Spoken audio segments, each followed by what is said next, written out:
I'll call to order this October 16th, 2025 regular meeting of the Board of Education. Please rise for the pledge to the flag.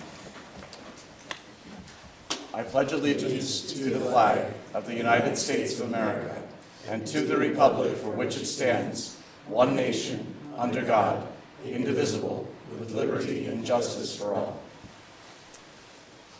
May we have roll call? Elizabeth Doberman. Here. Mary Lee Hall. Samantha Hall. Here. William Hall. Jeremy Hash. Jennifer Henkel. Here. Nathan Henkel. Here. James Foley. Here. Joseph Wilson. Here. All right, moving on to item 2, agenda approval. I'll entertain a motion to approve the October 16th, 2025 board agenda as presented. So moved. Second. Any discussion? Any nays or abstentions? Hearing none, that motion carries. I'll entertain a motion to approve the minutes of the September 17th, 2025 board meeting. I'll entertain a motion. So moved. Thank you. Second. Any discussion? Any nays or abstentions? Hearing none, that motion carries. Which brings us to item 4.01. Caleb, it's our student representative report. Thank you. Pretty short report, just a couple dates for you guys. On the 22nd, there will be the fall orchestra concert for the high school and the middle school at 7 p.m. in the auditorium.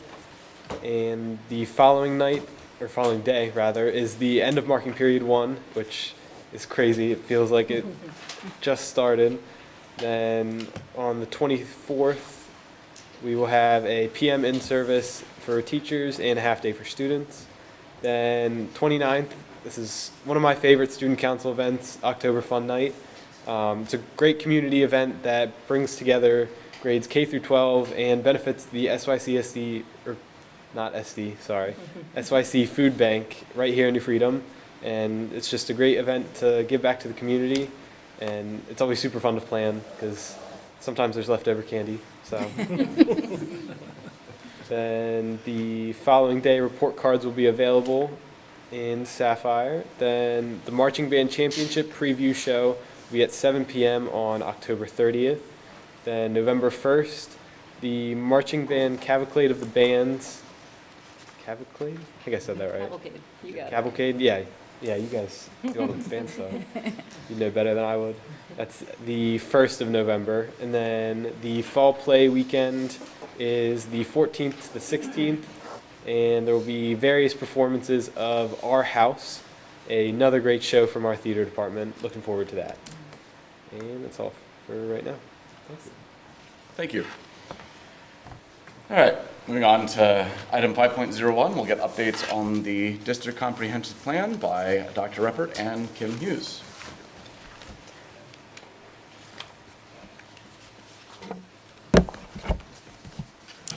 Well, good evening, board. School board. We want to give you an update on the comprehensive plan, just to highlight where we are in regards to the goals that we identified as a committee previously. See if I get the right direction. We identified the vision that we wanted to continue to prepare our students to be contributing citizens within our country, one warrior at a time. So that's where we really want our focus to be, is how do we provide our students the ability to focus on the challenges that they may be faced, but be real successful. And we continue with our mission, just a quick synopsis, that last part there, achieve success in life and career. That's our goal. You know, preparing our students from K through 12, that as they go through our school system, that we can provide them opportunities to be successful. So our goal is to look at how we're going to continuously provide instruction, but more importantly, having our students achieve at high levels. We've spoke many times. Dr. Hughes and I have provided reports to the board, as well as updates regarding high reliability schools. Just a quick focus, reminder, our level 1 focused on safe, supportive, and collaborative culture. We started that in the 22-23 school year through to 23-24. As we noted previously in a board meeting, that all of our schools, all 5 of our schools, are certified in level 1. When we look at level 2, effective teaching in every classroom, started that in the 24-25 school year through this school year. And as we mentioned previously, all 5 schools in the Southern New York County School District are certified in level 2. As we're approaching this school year into next, we're working on a guaranteed viable curriculum. Dr. Hughes will be speaking more specifically with that, or to that, but we just wanted to highlight kind of where we are. So in our first goal, our goal is to have 100% of our schools establish level 1 status by maintaining a safe, supportive, and collaborative culture. So just to highlight some of the action steps that we have taken that were identified in the comprehensive plan, and Dr. Hughes and I will kind of go through and summarize some of these action steps just to give you an update. So with the first action step, the ongoing of crisis preparedness. We do that ongoing. We have annual trainings for our staff regarding situational awareness, suicide, bullying, et cetera. Those are required annually, and we maintain those records and the trainings not only at the beginning of the year, but have set up training opportunities as we onboard staff the middle of the year, as well as at the end of the third marking period, to ensure that all of our staff are part of that training. We also have tabletop drills that we participate with local law enforcement, our own staff and administration, to focus on emergency situations to determine how will we react to situations that might impact our district. As I mentioned, the mandatory trainings of suicide awareness is annually.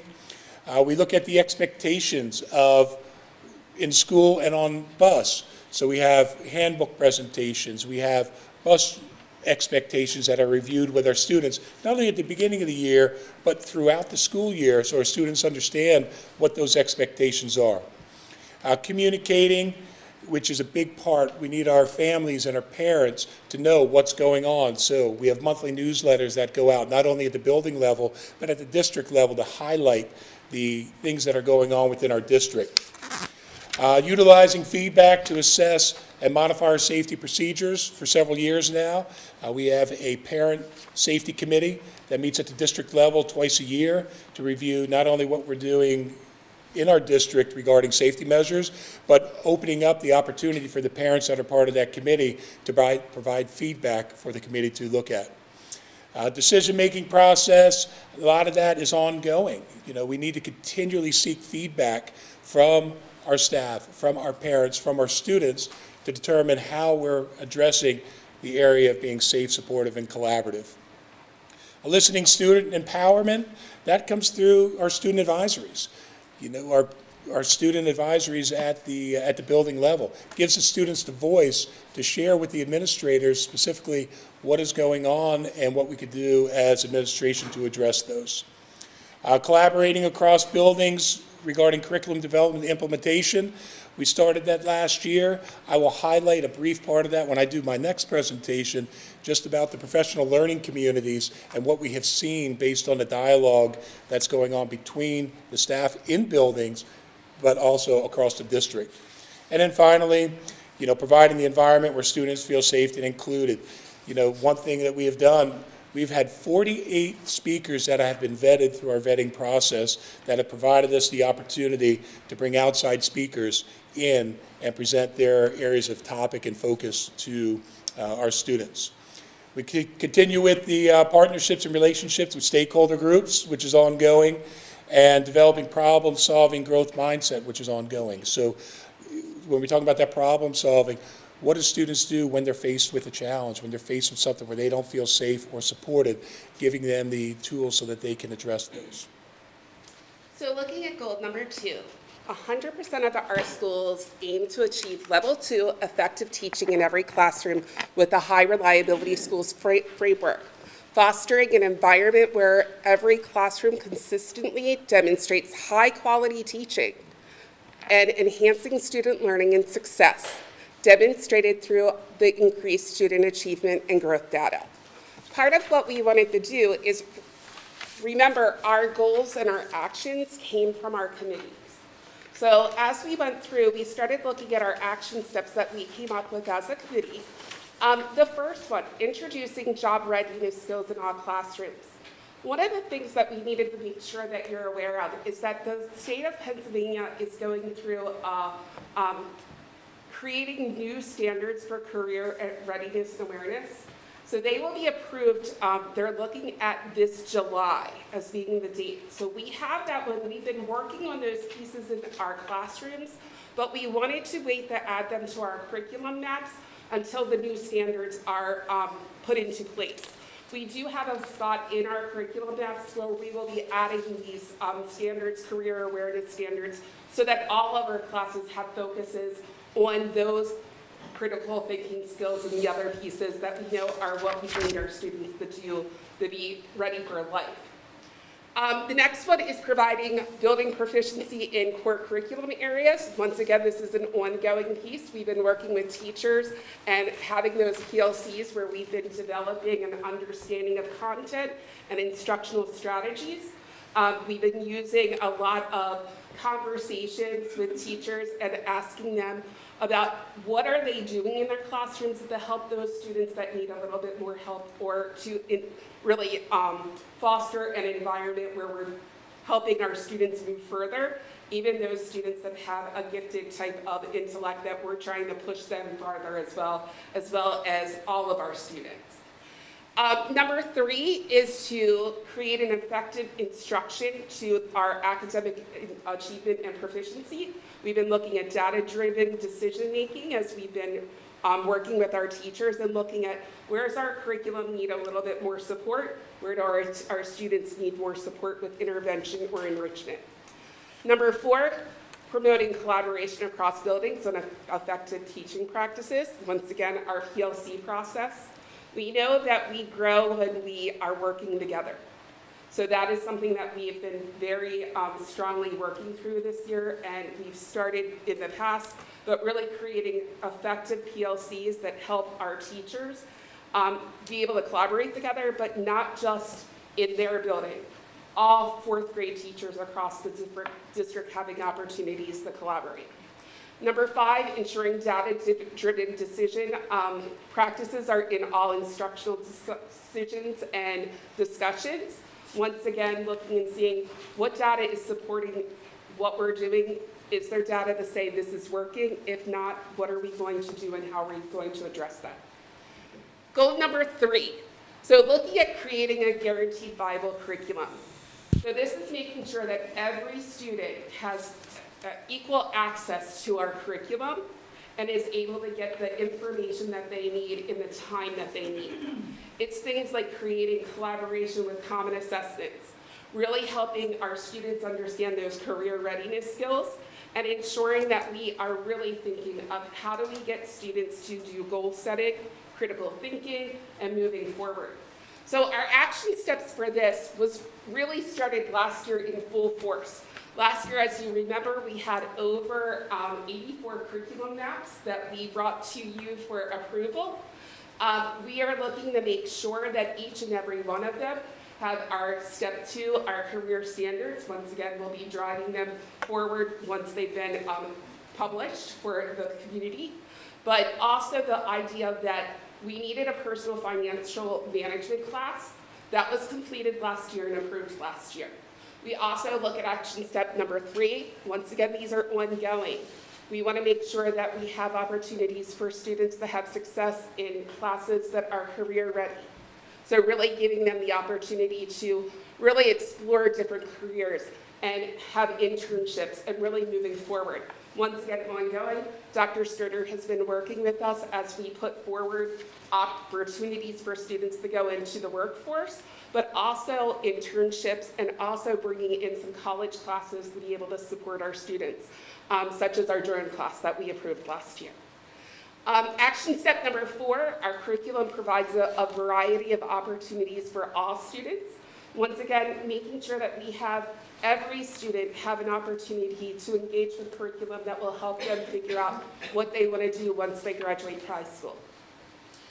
So with our 4th and final goal, taking a look at the financial resources and how we're utilizing them to impact our students, in the instructional arena to be career and college ready.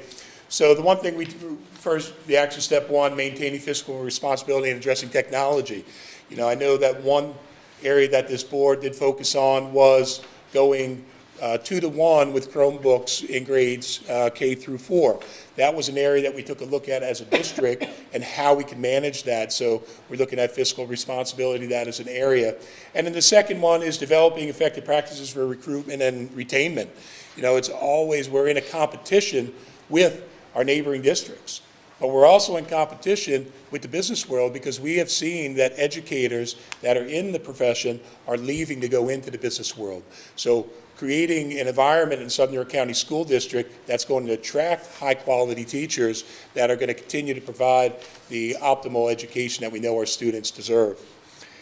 So finally, that kind of wraps it up, but just as a quick note, in the spring of 2026, that's right around the corner, we are going to start the process of developing the next comprehensive plan that will start in the 2027-2028 school year. So we will be looking, Dr. Hughes and I, of developing a stakeholder committee groups to evaluate our current comprehensive plan, and then what we want to maintain with this, but more importantly, what we may want to add to it in creating an opportunity for our students to be even more successful in the competitive world that they're going to be going into. Thank you. Any questions on the board or from the board? I just wanted to highlight, and she did not ask me to do this, but Dr. Hughes and the many contributions that she makes. She brought up with the curriculum aspect, the ever-changing state requirements and changes in curriculum that we need to make sure that we're meeting those standards. But, you know, the finance course and the financial literacy component that the state mandated, we were so ahead of the curve for that, and that's just one that she highlighted, but she's forever forward-looking and checking legislation just to make sure that, you know, it's going to be minimal disturbance for our district. So thank you, Dr. Hughes.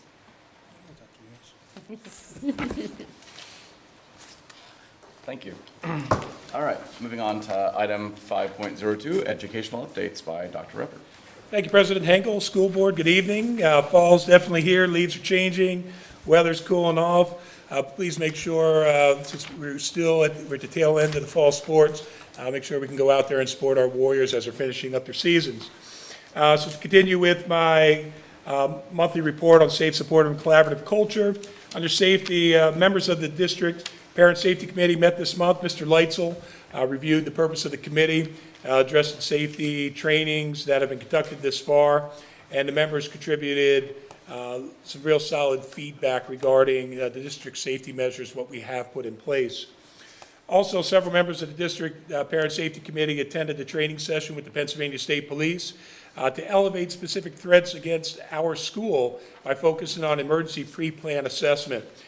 We appreciate the continued partnership with the Pennsylvania State Police as well as the Southern Regional Police Department in doing everything we can to make our schools the safest that they can be. Under supportive, a big congratulations goes out to senior Jacob Seitz for being named the September 2025 Student of the Month for Lincoln Edge. Well done, Jacob. We're proud of you. And as we're winding down sports seasons, as I mentioned, it's evident that there's a lot of fans out there at events, so please make sure you continue to go out and support the student athletes. Under collaboration, it's great, once again, to get into the classroom. Dr. Bryson and I are in full swing with our classroom visits. Great to get into the classrooms, kindergarten, the small chairs, to the seniors, which are the big chairs for me. The biggest part that I've been impressed with is the collaboration. Dr. Bryson and I sit down with the teachers after our visits and have an opportunity to collaborate on what's going on within the classroom. You know, what's the data say of where their students are? Why does it say that? And what are they doing about it? And just hearing the collaboration, the discussion of what they have, not only within their grade level or their department, but as Dr. Hughes noted, within grade levels from other buildings. Which really expands that, you know, that focus of we grow when we collaborate with others. Caleb, once again, did an awesome job, took 8 of my, I think, 11 items for reminders, but a couple here just to point out. Friendship Elementary Band Orchestra Beginner Concert is Tuesday, October 28th at 6:30 p.m. Shrewsbury's Band Beginner Concert will be on November 5th, and Southern Elementary's Orchestra and Band Concert will be November 6th. So let's have a great start to the fall season or not. Choice is yours. Thank you. Moving on to item 6.01, public comment. As usual, we only have a couple, well, not as usual, but we only have a couple tonight. As usual, state your name and municipality, and observe the typical rules of proper decorum. First is Ashley Morrison. Ashley Morrison, Shrewsbury. I'm going to start with a statement that I hope we can all agree on. Our school district has some of the best teachers, admins, and supportive staff out there. And I don't want that to change. Over the past 2 years, the board has spent a considerable amount of time drafting and passing anti-LGBTQ policies, ranting about how learning about cultural biases is inappropriate, claiming CRT is, quote, hot garbage, and discussing small increases in game tickets for a surprising amount of time. And it's fine to make time to discuss all those issues. But one topic that is glaringly missing is teacher retention. In past public comments, I have asked the board to share if they have any plan to ensure our teachers and staff stay with our district. But to my knowledge, this has not been discussed. At the last school board meeting, I understand that emotions were high, but I think it's a slippery slope and concerning that we expect teachers to essentially be devoid of passion and personality and can never share their lived experiences or even likes or dislikes. It's often the educators who make a connection with their students through common interests or passions who leave a long-lasting impression. Take a moment and try to remember those teachers who stood out during your education. For me, I still remember my 4th grade teacher who told us about her childhood and finding a quarter-sized turtle who she took care of for decades. She still had him when she became a teacher, and he'd end up being our class pet, Myrtle the turtle. Sharing her personal story taught us about compassion and responsibility. My high school biology teacher also stands out in my memory because he encouraged a group of us budding environmentalists to follow our passion and raise money to save the rainforest. Yep, I was woke even back then. Of course, then we were just called smart, curious, and empathetic kids. As I understand it, we technically do not have a teacher shortage, but it's mainly because we've had a decrease in enrollment numbers and not because teachers aren't leaving. Since December 2023, and I'm pulling these numbers from board meeting notes, approximately 60 educators and admins have left the district.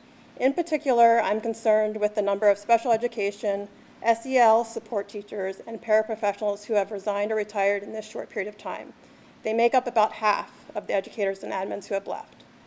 I can't help but wonder if this is related to the majority of the board's stance on SEL, social emotional learning. After all, some sitting board members have even included a graphic with SEL with the no slash on some of their campaign material. At the last school board meeting, during the discussion of the Social Express program, one of the board members mentioned that SEL scares them.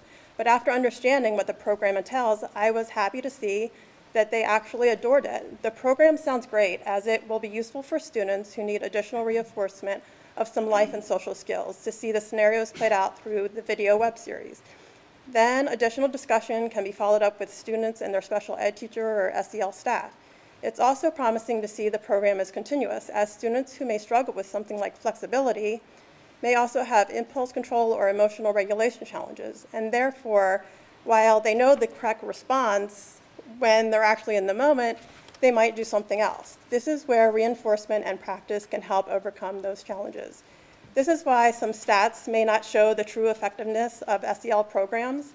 Since typically many of these programs include neurodivergent students, improvements may be prolonged, but it doesn't mean they aren't working.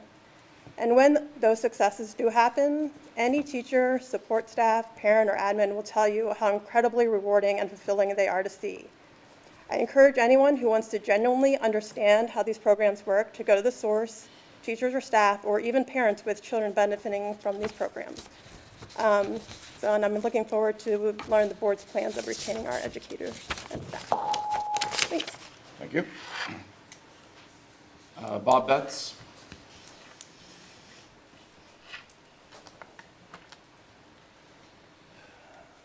Good evening, everybody. Bob Betts, Shrewsbury Township. I'm going to try and stay on script tonight so that I don't get too far in the weeds, but I'd like to tell you guys a little bit of a story tonight. And it may sound familiar at parts, but I think you'll find it interesting either way. So picture this. Boy meets girl, they fall in love and get married. They have children, they start a family, they buy houses, they move to Southern York County, Pennsylvania. They love and care for and nurture their children to grow up into compassionate, loving people. They teach their children the difference between right and wrong, good and evil, and they instill values and morals into them that help make them the best versions of themselves that they can possibly do. They tell them, if you see someone struggling, help them. If you see someone being mistreated or they themselves are being mistreated, speak up, ask for help. The helpers will come and do the right thing. We teach them that the helpers are all around them. Their teachers, their family and friends, their priests, their pastors, law enforcement officers, and many others. When you need help, go to these people. They are safe. Now imagine that you found out that what you taught them may have been wrong. Because secretly, some of these individuals weren't helpers. They were wolves in sheep's clothing.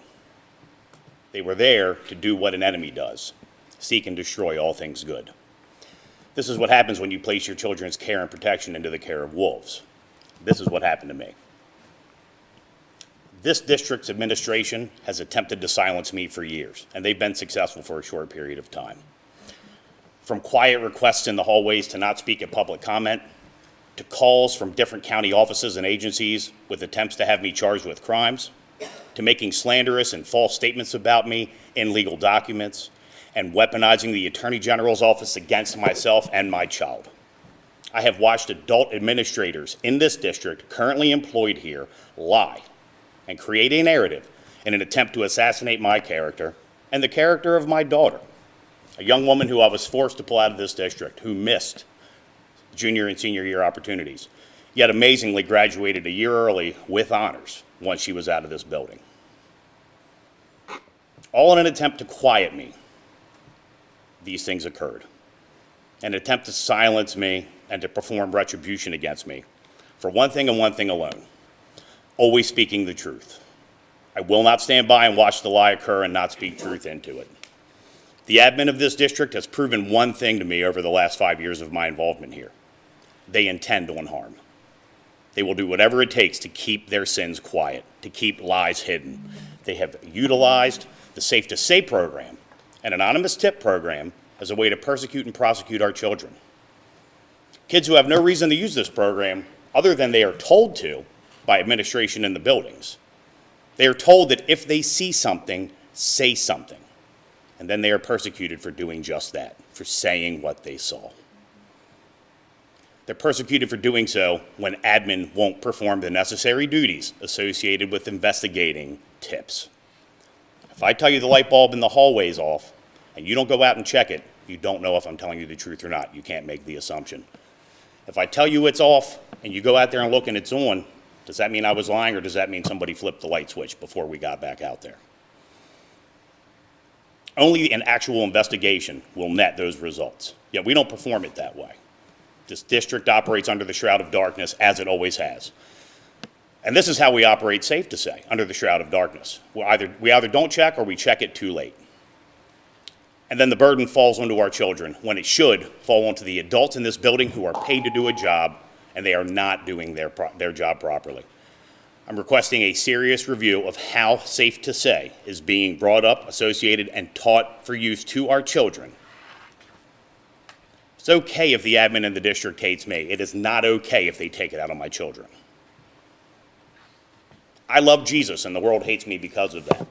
But my children don't deserve the hatred that they get from you. If you want to attract and keep high-quality teachers, that would be great. Maybe the first step is to remove the cancer from our district.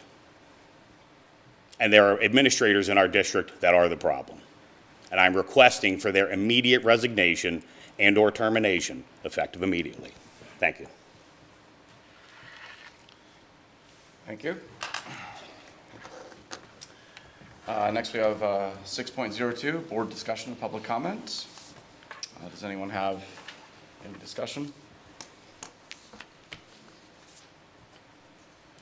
Yeah, Mr. and Mrs. Betts, first and foremost, congratulations to you and your daughter for graduating early. I hope she's doing well.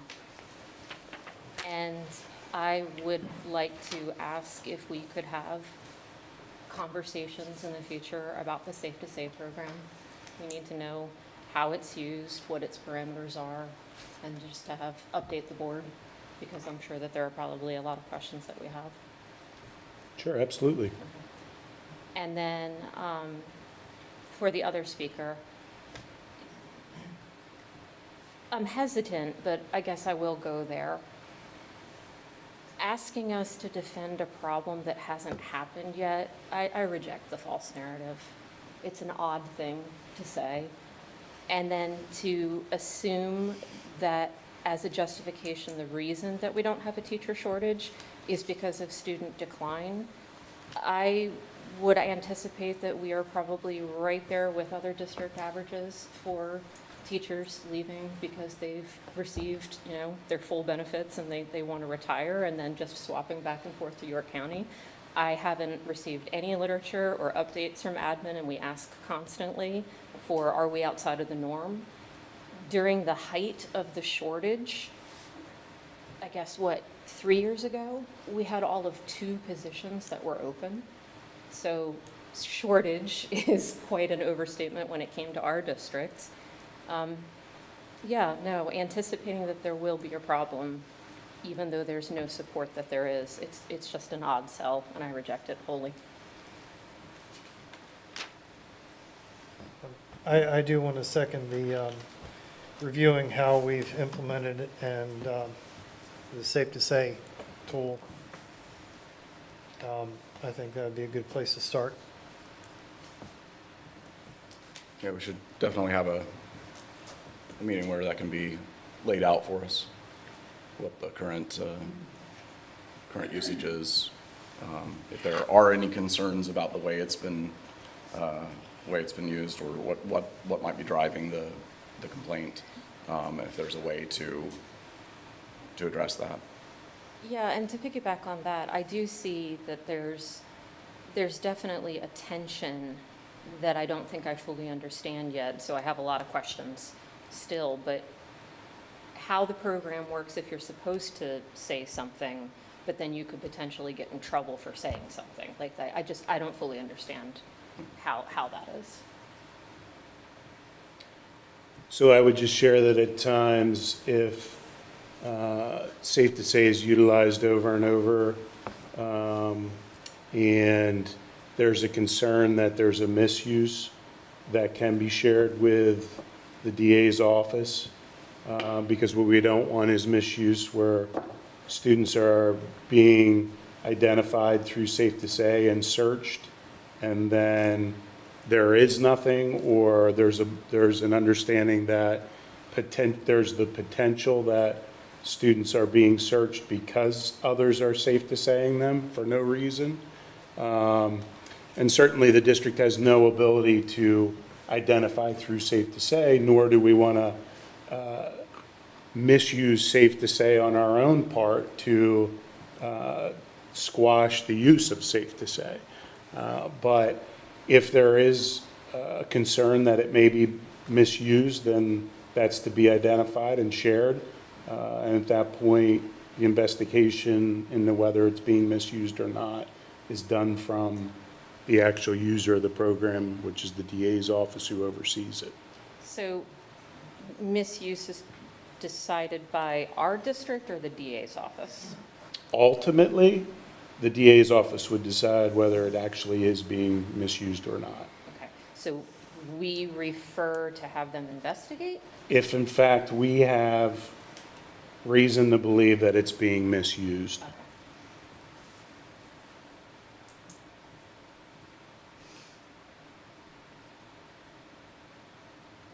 Any other comments, responses? I just wanted to add a component to it, in addition to looking into the issue.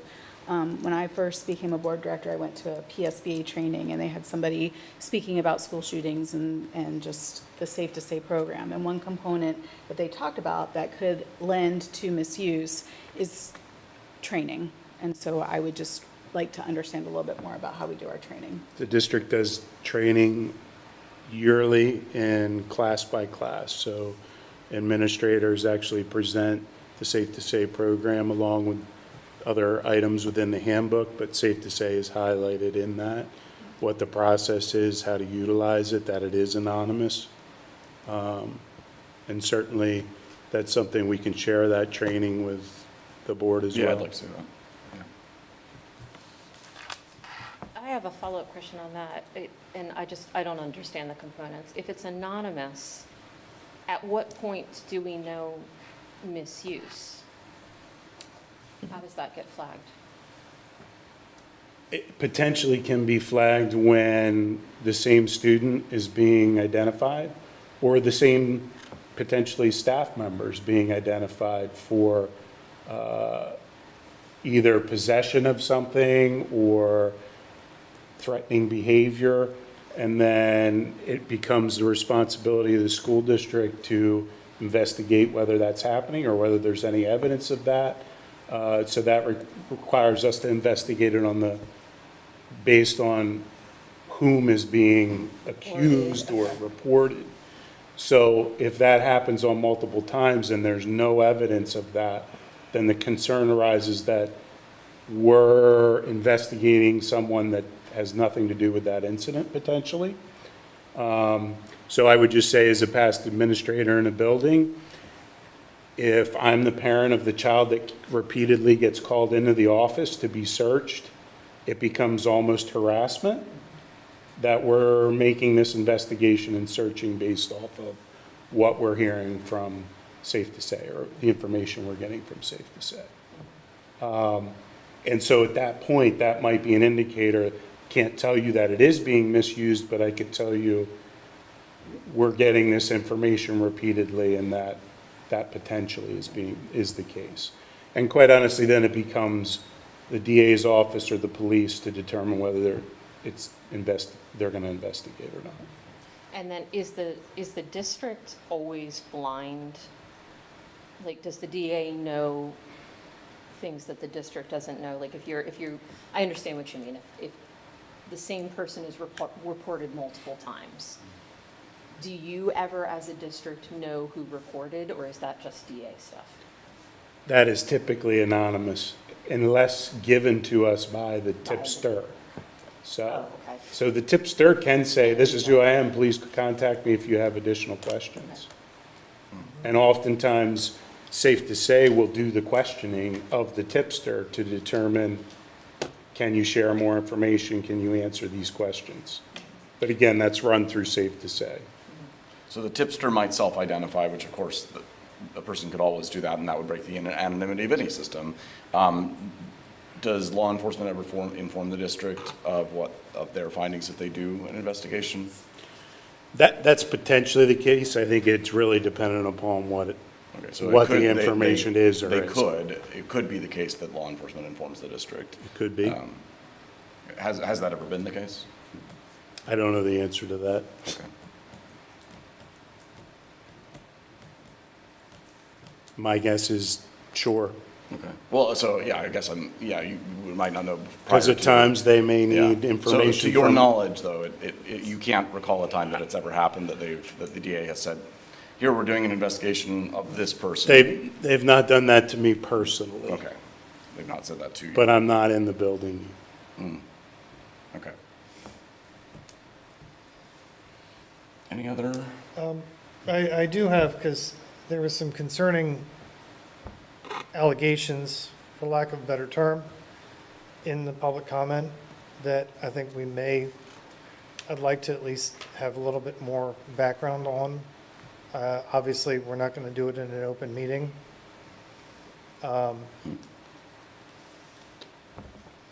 Just because, I mean, that's concerning no matter the source.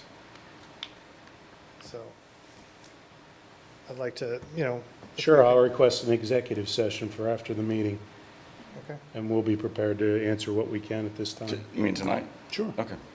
okay. Thank you. All right. Any other? All right. Moving on to item 7, the consent agenda.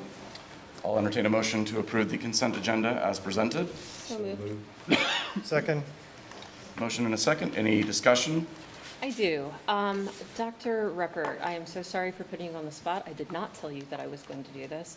Could you explain to us 7.08, the renewal of license with Neptune Game Time? I thought it was pretty fabulous. Yes, Mrs. Henkel, thank you. Yeah, the Neptune Game Time is the program that is utilized for selecting music that is being played during pregame and during the games. So there are, the music that is selected is completely edited. It's appropriate for the students, for the fans that are out there.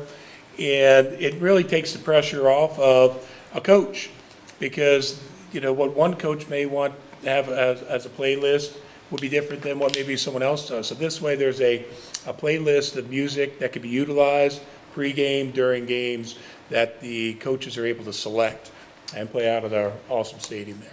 Thank you so much for that. Yeah, I looked at the program and I really appreciate their model for selecting music, making sure it's, appropriate for an audience with children in it, that sort of thing. So, yeah, at least the way they present it, it looks like a good way of doing it. All right, any further discussion? Any nays or abstentions? Hearing none, that motion carries. Which brings us to item 8, education. I'll turn it over to Mrs. Henkel. All righty. 8.10, we have our certification plan for high reliability schools. This isn't an action item. Dr. Reppert, can you explain this to us a little bit more?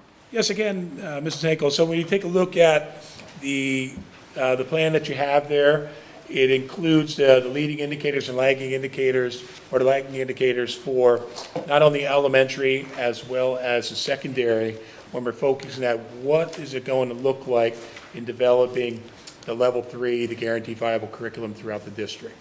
Dr. Hughes, is there anything else you'd like to share with that? Each one of our buildings, our elementary got together, and they were the ones that sat down and kind of looked at the leading indicators and established by a plan on how we're going to go about collecting those artifacts. And then our middle and our high school, they got together. It's a little bit different because when you look at the middle and the high school schedules and their curriculum, they have a lot of singletons as well as the core curriculum. So they have a little bit of a different plan than what our elementary does. We're trying to really keep our elementary in sequence with one another. So we're doing a lot of collaboration to make sure that we are looking at all of those curriculum pieces and we're bringing everything back to the meeting so that we can have discussion on it. Thank you, Dr. Hughes.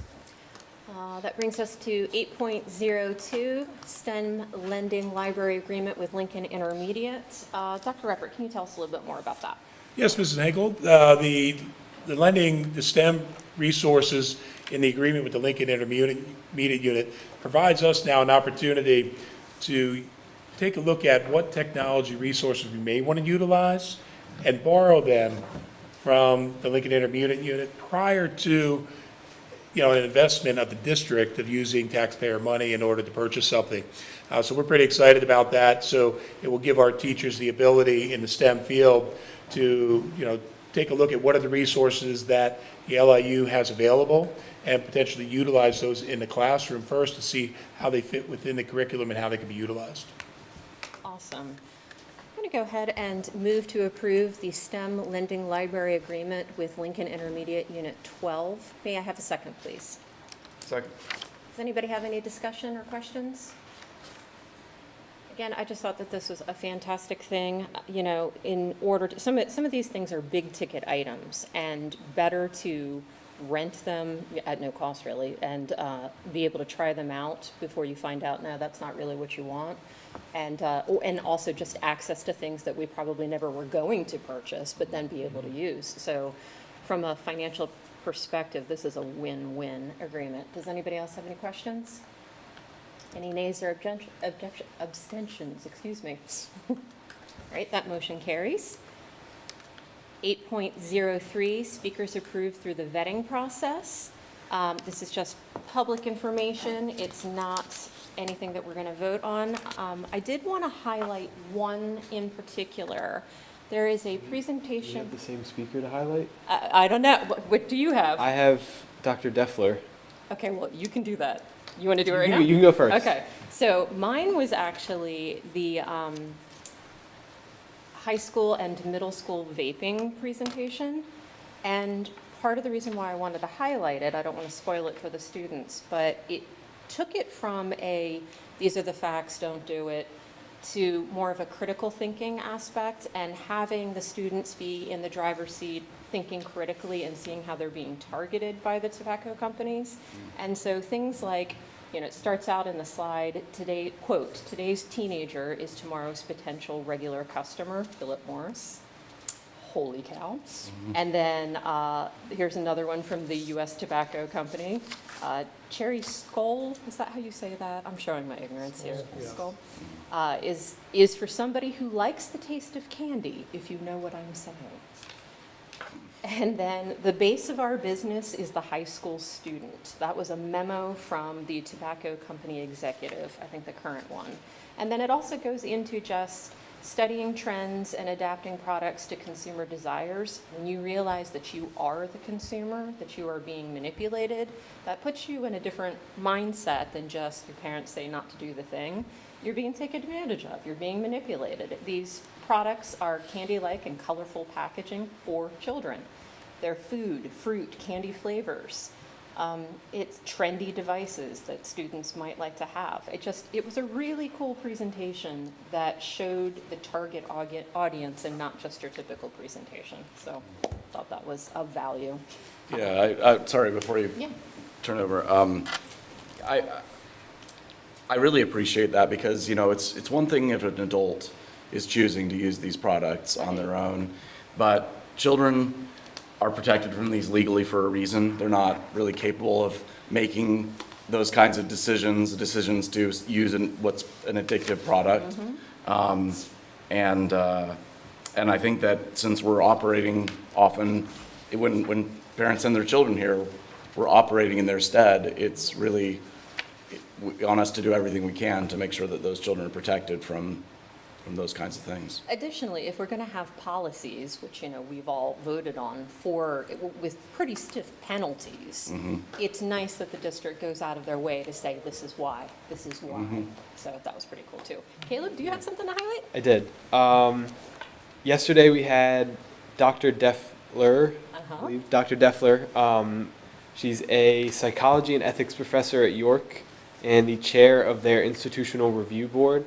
Talked to my AP research class, and she taught us some great points about defining research and participant protection, as well as other research processes, and like a general overview of ethics in research, which was very helpful. I'm very grateful to the district and to our librarian and AP research teacher, Ms. Daniels, for kind of giving us this opportunity, because some people are beginning their research and have projects that deal with people. So you need to run that by a institutional review board, and learning kind of the requirements, what to do, what not to do, why you can't do this, why you can do that, was really helpful. Personally, my research is not anything to do with that, but I heard after the class, we were like, oh yeah, this is really, really helpful. And I'm just very appreciative to all those involved in the process. So thank you. Love hearing that. Thank you, Yeah. Caleb. Caleb, sounds like you're ready to write a dissertation. I know, right? All righty. That brings us to 8.04, which is novel adoption. I move to approve the following novel, The Lemonade War by Clearing Books, copyright 2022. May I have a second, please? Second. All right, any discussion? Was it good? So full disclosure, I finished it today. Not because it was a hard read, just because I wasn't there in the mindset. But no, it was adorable. And one of the things that was really well done about this book, elementary school students is the target for this. the author was able to weave in entrepreneurial, math literacy, interpersonal relationships, and then vocabulary terms. And to have all of that happen with a meaty story and to have it not be trite, I couldn't do that, so well done to the author. But it was lovely. So I had a second. Does anybody have any nays or abstentions? That motion carries. 8.05, Student Clinical Nursing Experience Affiliation. Dr. Ruppert, can you fill us in on this one? Thank you, Mrs. Henkel. School Board, this gives us another opportunity with the affiliation agreements with colleges and universities. This one more specifically with York College and their nursing program. This will provide, future students within that program to work with our nurses within our school district to gain that experience, to potentially come into the school setting as a future nurse. All right, I move to approve a Student Clinical Nursing Experience Affiliation Agreement between York College of Pennsylvania and Southern York County School District for the 2025-2026 school year, renewing annually until mutually terminated. May I have a second, please? Second. Any board discussion on this one? Curious what mutually terminated It sounds means. severe, doesn't Yeah, it? well, I was just going to say, could we unilaterally terminate if we wanted to? It's just, mutually terminated sounds like, like we have to stay in it until we both agree we're out. I think in that case, you make a great point there, President Henkel. But I think if there's a situation where we both determine that we no longer, are going to support the program, or there's no longer a need for, in this case, we do see a need for the continuation of, providing opportunities for future nurses within the program. But this way, it's not an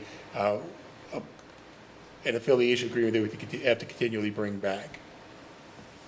I think part of the reason too it's written that way is that one party or the other doesn't pull out and there's no discussion about it, and they've structured something for the future year or for that year where now one's left hanging. So it has to be a negotiation. Yeah, it has to be a discussion. I'm around not it. thinking we would want to withdraw from this for any particular reason, but Jeff, does the language here prevent us from? I've not looked at the agreement, so Okay. I can't speak to it. What I have seen at the risk of speculating is a lot of times is if there is a party that wants to end it, there's enough advance notice, so particularly for the college students, it doesn't interfere with their internship and mess with their credits and stuff, so. If you guys want to approve it tonight, I can take a look at it, and if it raises a red flag, we can adjust it accordingly, so we would have the ability to get out of it if you would like that. Yeah. If you want, if not, that's fine too. It's spicy language, but let's go with it. Anybody else? President Henkel, do you have a problem with it? I'm seeing a facial expression. It's 9 pages.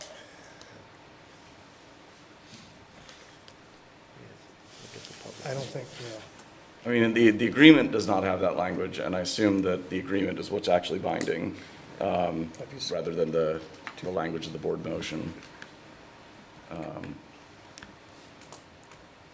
Is that accurate, Jeff? I was just going to say, this might be helpful. Both parties here to collaborate on a continuing basis, except as otherwise said, at any time and upon at least 60 days written notice that any student enrolls in the clinical program. So basically, we can get out with 60 days notice. Okay. Okay. Thank you, sir. And that would be the rule that would apply, despite the language of the motion. Okay, then I'm good. So there's a 60-day notice. All righty, any other questions? Any nays or abstentions? That motion carries. 8.06, additional field trips. Dr. Ruppert. Thank you, Mrs. Henkel. To the school board, as you know, there will be opportunities that we may add additional field trips. We did in previous months for elementary. We have 2 for the middle school level, which are for eligible students, one for the York Adams Science and Engineering Fair, as well as the Math 24 tournament. We're looking specifically at some STEM-related opportunities for students to participate in. So I know our students and the staff that will be participating with that will be real excited to be part of those competitions, as well as be part of the Science and Engineering Fair. Thank you, Dr. Ruppert. I move to approve 2 additions to the field trip list for the 2025-2026 school year. 1, York Adams Science and Engineering Fair, Penn State York for eligible students, and 2, Math 24 Tournament, Lincoln Intermediate Unit 12, also for eligible students. May I have a second? Second. Does anybody have any questions? Any nays or abstentions? That motion carries. 8.07, I move to discontinue district participation in the Pennsylvania Youth Survey. May I have a second, please? Second. All right, do we have any discussion on this one? I have a question Yes. about that. Why? Why were we doing it? Why discontinue? Just out of curiosity. So I can answer for me, but I don't speak for all board members. I hate surveys for students. I think I've gone on record, maybe 4 times now? But no, so that's actually a very interesting question. This is not mandatory. And so this goes to 6th graders, so elementary school, 10th graders. 6, 8, 6, 10, and 8, 12. 10, 12. And they all get the same survey, correct? Some of the questions, particularly for 6th graders, are disconcerting, and I can actually take you through a couple. So you're a 6th grader, you're in elementary school, and you're being asked if you use ecstasy or Molly. I don't think your average 6th grader knows what Molly is. Maybe it's a friend, and they're thinking, why am I using her? The other one, I really take issue with the 4th question, which I would say is gender ideology, has no business in a questionnaire of students. And then you get into how often have you in the past 30 days used, and it says drugs such as K2, never heard of it, spice, also never heard of it, bath salts, I didn't know that was a thing. Elementary school students just aren't going to know that. And I also really hate the leading nature of the question. Not have you, but how often have you? You're just anticipating that a person has. Then you get into not as innocuous, like not as terrible, but are your school grades better than the grades of most students in your class? I mean, I can understand why a question like that would be asked, but how would a student even know? It gets into weird places. My parents or caregivers ask me what I think before most family decisions affecting me are made. The school district doesn't have any business asking family questions like that. How often do you attend religious services or activities? I understand why it would be useful, but again, not your business. My overall mental health in the past month has been good. There's no information about what mental health standards would be bad.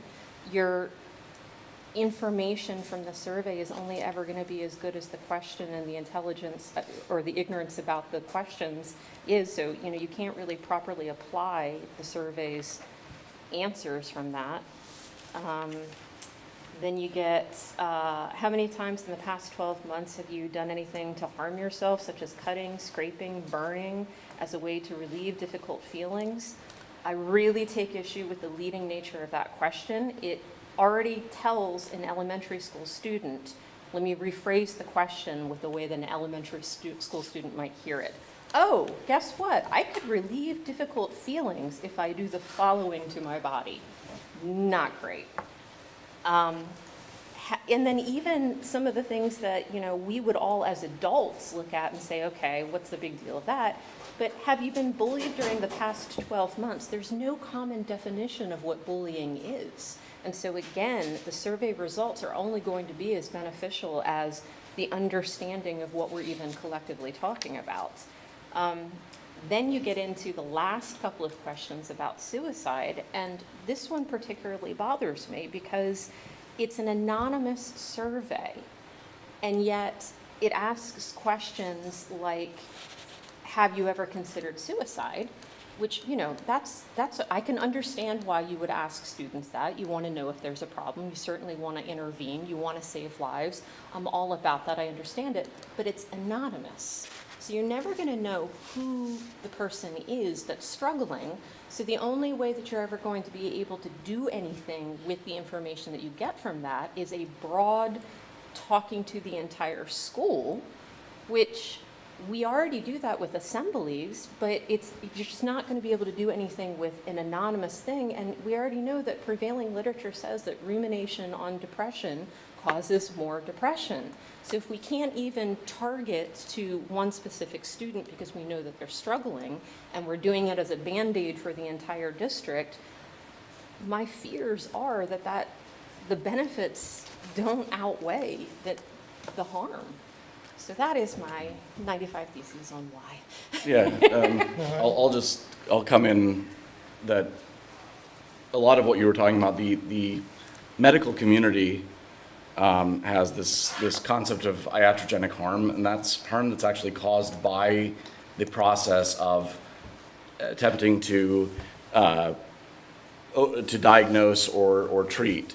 That often it is better not to do too many scans, too many examinations. You can actually cause harm by doing that. To have interventions that are too invasive can cause harm. I have a pinched nerve in my neck. Doctor says, wait and see if it gets better.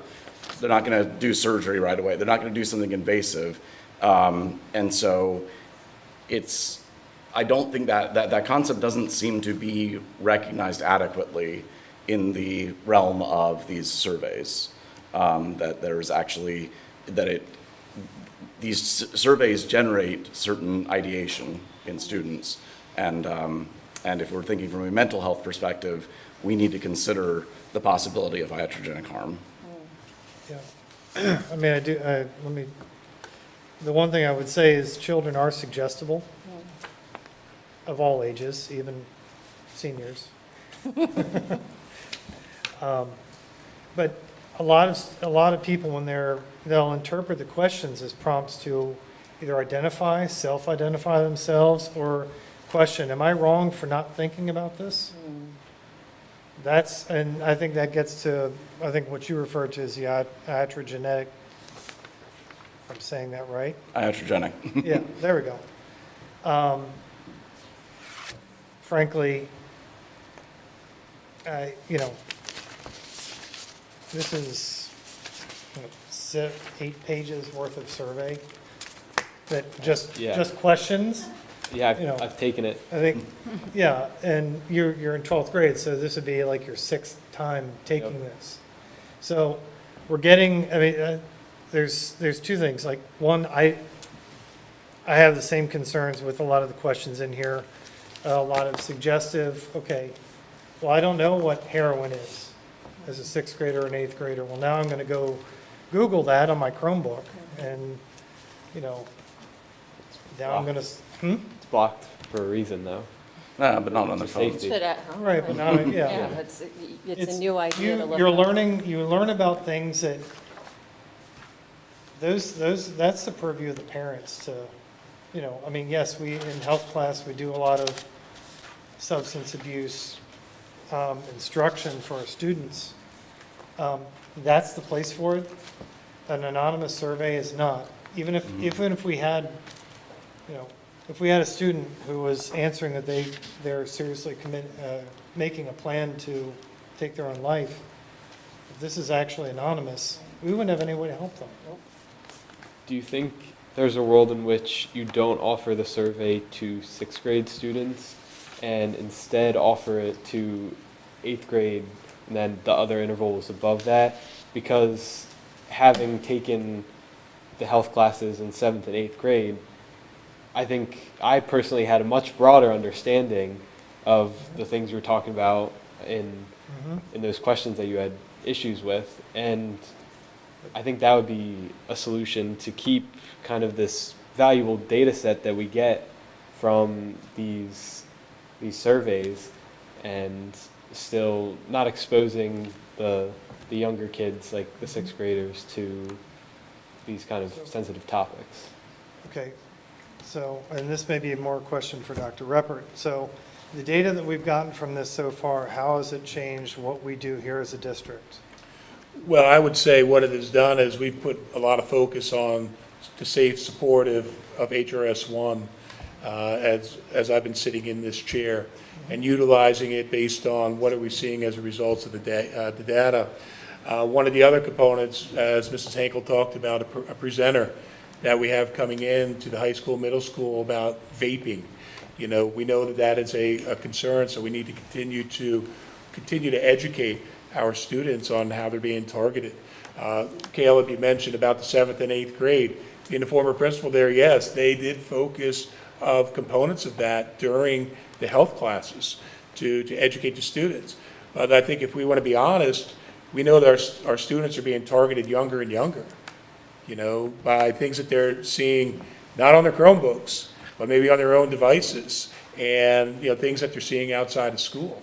And I think the data is valuable in the sense, if we know it's there, we might not know the who because it's anonymous, but we can start to take a look at how we triangulate the data between different data sets. Could be the PAYS data, the PDE climate survey data, or HRS data that we collect to determine, you know, what are we seeing as trends? Or do we have some outliers that don't specifically, you know, relate with other surveys or information that we're gathering? Or do we see in certain areas that we have concerns going in other areas? Now, when some of the board members that are currently sitting here, prior to stepping on the board, there was concerns brought up about the administration is not doing anything in addressing discipline. What are you doing regarding discipline? So we had brought back what our discipline data looks like. That's the actual data. So now we have something to compare. If we hear that we have a bullying issue, but we're not having that being as information that we're addressing as administration, then we see some inconsistency. If vaping is coming back as a major issue, then we should see some consistency with the anonymous levels that come back. So I guess what I'd say to that is, I'm not necessarily opposed in principle to all surveying of students. There could be appropriate levels of surveys, and as Kayla mentioned, maybe some of these questions are not appropriate for 6th grade. Some of the questions, I think, as Mrs. Henkel stated, are, I think they're invasive. I think that they're not our business, as she said.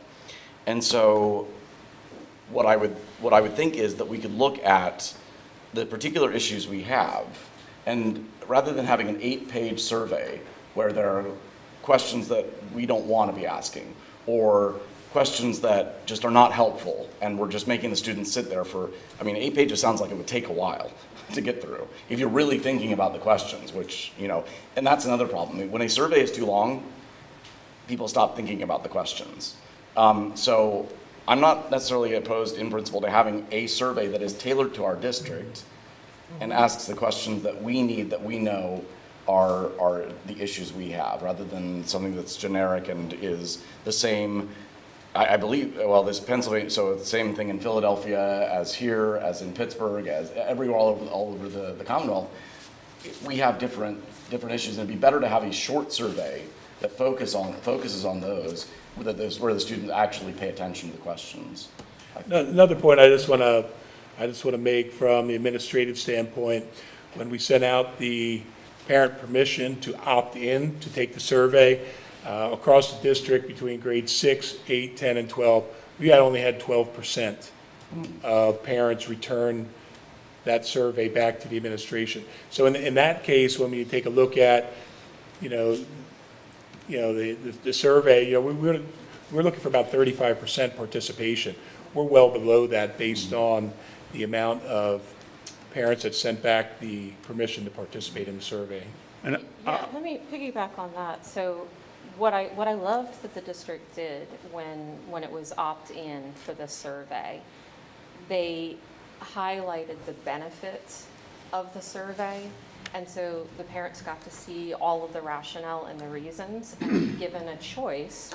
What did you say the number of responses was? 12%? 12% with So 6, 8, 10, and 12. parents fully informed, 12% said that was a good idea. So parents are fueling, I think, the part of the blowback to this, that they don't want it for their children.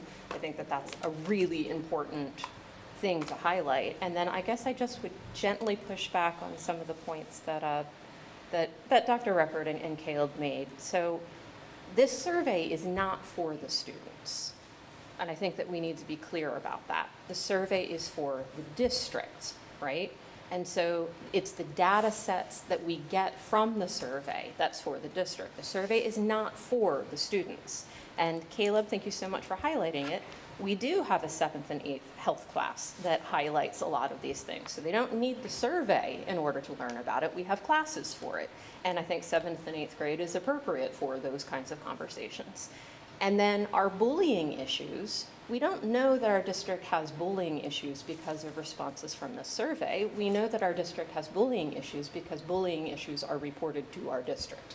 We have that data, so we're not losing data by not having the survey, especially since our data is only as good as the questions, and like I said, bullying is not defined. At least when somebody comes to the district and says, so-and-so did this to me or said that to me, then we can start to say, okay, well, I know who you are, I know who they are, I know what the situation was, I understand that this was or was not bullying. But you don't get that data from this because it's nebulous, the concept of bullying. So we have that data already. The other things that we would use that we would get from this, I mean, just think of what the subjects are. It's drug and alcohol abuse, right? Okay, we know that's a problem for teens. We don't have to have a data set to tell us this. Mental health, we know that that's a problem for teens. We don't have to have a data set to tell us this. What else is in there? Any other, it's just common sense. Any other problem that's highlighted in this, we don't need to have a data set. These problems are common for teenagers. And what would we as a district do with this data? We would do speakers, we would do classes, and we would maybe have seminars. We do it anyway. So there is nothing that I see that we would get from this that we're not already doing, that we're not already highlighting. The point about bullying not being defined and that same problem is going to apply to a lot of the questions. You know, I'll not reveal which of our children it was, but one of our children at a very young age had to be taught that disagreeing with you isn't bullying. that to disagree with you is not a bullying activity. It was being described as bullying, and we were like, no, that's not bullying. So I think it'd be better, again, if we're going to do a survey, shorten it down to the questions that are actually providing value, and then try to really work those questions so that they give us something real, maybe define, with bullying defined as one of the following activities. I'd much rather see a short survey that focuses on real issues, the issues that our students are facing, which I'm sure some of the questions in the PACE survey do. So if we want to lift out, 10 questions that are the ones that we really, really care about and then make them better, I'd much rather that than an 8-page survey where that question gets lost because it's on page 5 and they've checked out by that point.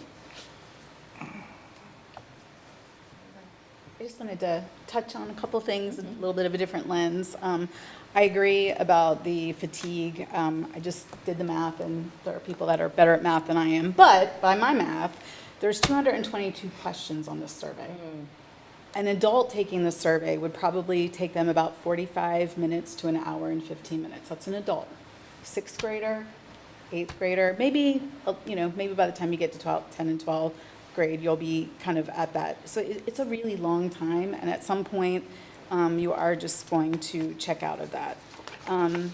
The other things for me that I look at,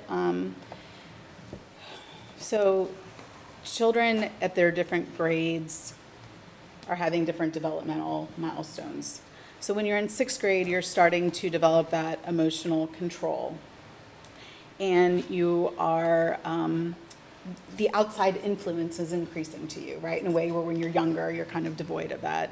In 8th grade, you're beginning to question authority a little bit, right? And by the time you get to 10th and 12th grade, you are, if everything is good in your development, you're starting to develop that respectful separation from your parents. But some of these questions about families contribute to our students being deemed at risk because of parental attitudes that are deemed antisocial. So let me break this down a little bit, because this is really troubling, and it came from 2021, 2022. And I do just want to say, this is a widely used survey tool. It's in probably over 400 school districts. I think there probably was a point in time where maybe not all these questions were relevant, but maybe there was some use to it. But getting into some of these family issues, that's basically like saying out of you and a friend, that between the both of you, that you are deemed at risk because the way that you answered questions about your family show that they support antisocial behavior, right? And so what is antisocial behavior? It's violence, bullying, gang involvement. I mean, we have a pretty good district. We are ranked very well in the U.S. News and World Report. I have a hard time believing that 1 out of every 2 parents condones violence, bullying, gang involvement, and weapons. So the reason why I'm drawing that out is that when we look at the development in children at those ages, and when we look at the way these questions are asked, and we look at the fatigue of taking 222 survey questions, I think that we're not really getting valid responses. But to what Mrs. Henkel was saying, not only is this used by our district, but it's used by lawmakers. It's used to drive decisions.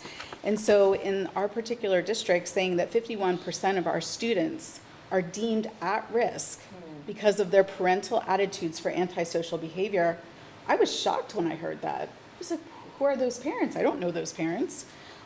So I'll just give you a couple examples of them. So one other thing that I really dislike about this survey is that rating scales are usually better than like a binary yes or no. And so in some of the family questions, they'll say, do you share your thoughts and feelings with your parents and your caregivers? Who's going to answer that as really yes? Maybe you might say maybe on any given day, but your choices are no with an exclamation point, no in little letters, yes in little letters, and then yes with an exclamation point. So it seems as though there's some differentiation in those answers, but there's really not. I think another question, do you enjoy spending time with your parents, caregivers? I mean, I don't know who's going to answer that in that way, probably not all the time. But another one that really stood out to me was knowing that children can push boundaries. The question is, do you and your parents argue about the same things over and over again? Yeah, right? Yeah. So for me, the lens on the family and the way that students would respond to these based on their developmental ages and how they would answer those, but us taking that as, oh my goodness, half of our district's children are at risk because of their parental attitudes towards antisocial behavior, I don't think that's very helpful. So, but I agree, I think trying to get maybe some of this, maybe in the own way that we could do it, could be helpful, but I don't think it's 222 questions. I appreciate that very much. I hadn't counted the questions, and I was aghast when I heard you say how many. And I also appreciate you highlighting the family questions. I wanted to spend time there, but I didn't want to take too long, and I'm so appreciative of that because those were particularly bothersome. I do want to say that I also did reach out to many legislators, and yeah, they're not a fan. Quite simply, they're just not a fan. So. And just one last quick point. This survey is given every 2 years to the same group of kids, meaning we're completely skipping any sort of input from half of our student population. It's a weird thing. So, yeah. Maybe. Anyone else? Alrighty, moving on. Any nays or abstentions to this? That motion carries. 8.08, 2 food donation agreements from McCormick. Dr. Ruppert, can you do this one for me? Yes, Mrs. Henkel. McCormick has provided an opportunity where they're going to be donating food items to our middle school and high school to be used in the FACTS program. Gives us an opportunity to not use taxpayer money in order to, assist in the awesome things that they've been able to so far provide. If you have an opportunity, board directors, when you're visiting the building, please stop by Mrs. DeLuca's classroom or Mrs. Long's at the middle school. Dr. Bryson and I got to sample muffins, what was that, last week, Dr. Bryson? Yeah, and very creative things that they were able to do. So thank you to McCormick for providing this opportunity and the donation. That's awesome. All right, move to approve 2 food donation agreements with McCormick to receive products at no cost to the district. May I have a second, please? Second. I would just like to highlight that in education, there were 2 major things that save our district money. So that goes in the pro column. Does anybody have any other things of discussion? No? Any nays or abstentions? We'll take the free vanilla. I know, right? Nays or abstentions? Anyone? All right, that motion carries. And 8.9, I don't have any other items of business. All right, moving on to item 9, finance and budget. I'll turn it over to our treasurer, Mr. Wilson. Okay, thank you, President Hinkle. 9.01, financial reports. This is our monthly treasurer's report, tax collection report, budget status report, cafeteria report for the month of September. I'm going to do my numbers as usual. For our general fund, general concentration account, we started the month with $10,640,555.68. We ended the month with $19,621,639.89. The investments, down just a little bit, $25,672,336.59, and ended the month at $25,150,000, $100,050.48. The rest of the information there is for your perusal. One thing I do want to point out, Sue, is we're seeing on the cafeteria report, we've got like about a 10% drop off year to year on the meals purchased. I just didn't know if that was something we talked about with the food service folks. I can take a look at it. It might have to do with student days. Yeah, possibly, yeah. But it was something I noticed. And our happy or not remains above 60%, which is positive. The rest of the information is there for your perusal. 9.02, I'm going to make a motion to approve the bills for payment as presented. May I have a second? Second. Any discussion or questions on these? Any nays or abstentions? Hearing none, motion passes.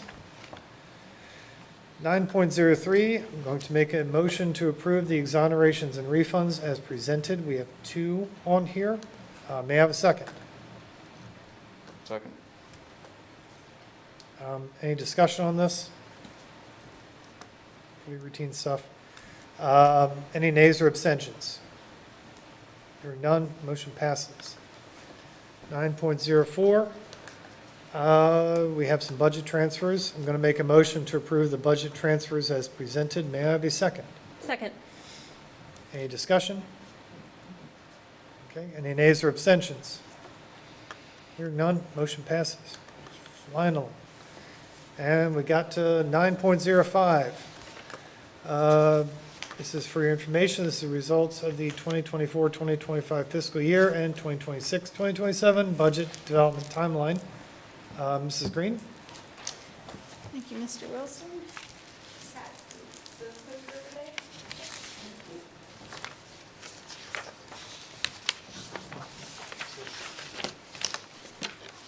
Good evening. Just have a really summary update this evening, and then next month we'll get into much more financial information when we look at the budget. So this evening, we're just going to talk briefly about preliminary 24-25 results. We're almost through our audit, so these are probably very good numbers, but not quite complete. Provide an overview of district enrollment. We'll talk a little bit about the state budget that isn't yet, and then we will look at 26-27 budget timeline and the Act 1 index. So preliminary 24-25, so over the last several years, prior to the 24-25 year, we received a lot of federal funding. We do not have that in this budget. It's going to look a little different. The results are going to look different than they have in the last several years. So for 24-25, had about $1.8 million of higher revenues than what we budgeted. We'll talk about why that was. Expenditures went the other way. We had about $2.4 million more expenditures than what were budgeted. That's due to transfers. Again, we'll talk about that, and finishing the high school project. So our surplus, we'll look at surplus and deficit against the budget. And really, that's why I broke out those non-recurring transfers. We had non-recurring transfers of about $4 million. That's finishing up the high school project and the $1.7 million transfer we made last November for capital reserve projects. So we'll go into a little more detail with that. So revenues, it's really, when you look at it, there's two things driving the surplus in revenues. The first one in local revenues, pretty much everything is flat. Again, we'll go into more detail next month, but everything, real estate taxes were very flat, earned income taxes were very flat, if not slightly declining. That $700,000 is all interest earnings. So pretty much the entire amount of that is interest earnings. Then when we look at state revenues, that really is, and I think I've said several times, we have been the recipient of very good funding at the state level in the last several years, and that is what's been helpful to the district and enabling us to balance the budget. That's made up of a couple things, about $500,000 of adequacy funding, charter school funding that returned to us of about $137,000 that we haven't had for many years, and then we were the recipient of the asbestos facility grant of about $190,000. There's a couple other things in there, but that's the bulk of what's going on at the state level. So from a local standpoint, although it's $700,000, it's only 1.67%, so not that much different between budget and actual. Really, we're looking at the 5% increase in state funding over what we had budgeted. Really is the windfall there. So when we look at expenditures, really want to draw your attention on the expenditures to the first three sections, because when you look at the transfers, it's really muddied by those additional transfers I talked about before, and we had that additional debt service, if you remember, budgeted for ongoing projects, which we've removed for the 25-26 year. So we're gonna look at just the first three categories and not look at transfers. When you look at the first three categories, actual expenditures are within 0.82% of budget, so less than 1% variance. So we pretty much used up the budget. So that's very different than what we've seen in the last couple years. And really, when we're talking about staffing, we did have some staffing vacancies. We did have some turnovers. It's been more stable, as we know. And so really, because it's more stable, it is more accurate to what we budgeted. So very close and important as we go into looking at the 26-27 budget next month. So enrollment comparison. When we compare 25-26 against 24-25, we look at probably halfway down the chart, total enrollment in our buildings. We're down about 19 students. So I think when we preliminary looked at, Dr. Bryce and I, it was about 50, but now that the dust has settled with the October reporting, we're down about 19 students from last year to this year. And then our charter school and York County School of Technology numbers are very close from year to year. So what we'd also like to compare, though, is the 10-year comparison. From 15-16 to 25-26, our total change in buildings, so I'm sorry, I have these kind of the opposite of the last chart. We're down about 349 students in building. If we look at all of the students that we educate or pay to educate, we're down about 285 students. So that is something we've been looking at. And as you know, our staffing, we have been ratcheting down our staffing the last couple of years, and something we will also continue to look at due to the decline in students. But it did stabilize a little bit more this year than last year. That's a duplicate. And then state budget. So we still do not have a budget. Couple things on the House bill that's out there that was approved. Those numbers are very positive. Sorry, my slide kind of went wonky there. They're above budget, so if that, I would be very happy if they passed that. Those are pretty good numbers for us. The other thing that is good about that bill is cyber charter funding was eliminated. So I talked about revenues that we got for cyber charter funding. That's in exchange for a change in the expense calculation. I look at this as more positive because funding kind of comes and goes. If we change what the calculation is on what we have to pay for cyber students, that would be ongoing. So I see that as more positive. And our understanding is education this year, a lot of times education is what's holding up the state budget. What we're hearing from our association is that, our state association, is that education is not the budget holdup this year. So hopefully it'll get moving soon because it's very difficult to put together the 26-27 budget when you don't know what you got in 25-26. So that's challenging. As we move forward, the Act 1 index for this year is now out. Base index is 3.5 because our market value income aid ratio is greater than 0.4. We get an adjusted index of 4.4%. So if you remember, that is the index. We either need to stay within that index or apply for exceptions. So as we look at next month, that'll be part of the discussion. And from a budget timeline, you have that attached to board docs, kind of goes through the budget timeline if there would be potential use of exceptions or if we stay within the index and do the traditional budget timeline. So next month, we will first have our budget presentation on Tuesday, November 18th at the Budget and Finance Committee meeting at 5:30. We'll then have updates throughout the winter and spring, followed by a detailed budget at the March Finance and Budget meeting, and then with the approval, first approval in April, final approval in May, so that we can get our tax bills out there and get interest earnings, which are very important to our budget. So more to come. Thank you. Thank you. Mrs. Green? Quick question, the continued state holdup, how is that affecting us as a district? Beyond, I mean, obviously, we can't plan for next year until we've got some sense. Right. Is there any day-to-day hiccups that we're starting to see in relation? Not at this point. We do have the fund balance back that we've reserved for capital projects, so we're, from a cash flow standpoint, it's not a concern. What is a concern is we always get, we typically get our money in starting in August from the state. We're not getting that, so we're not earning interest. Yeah.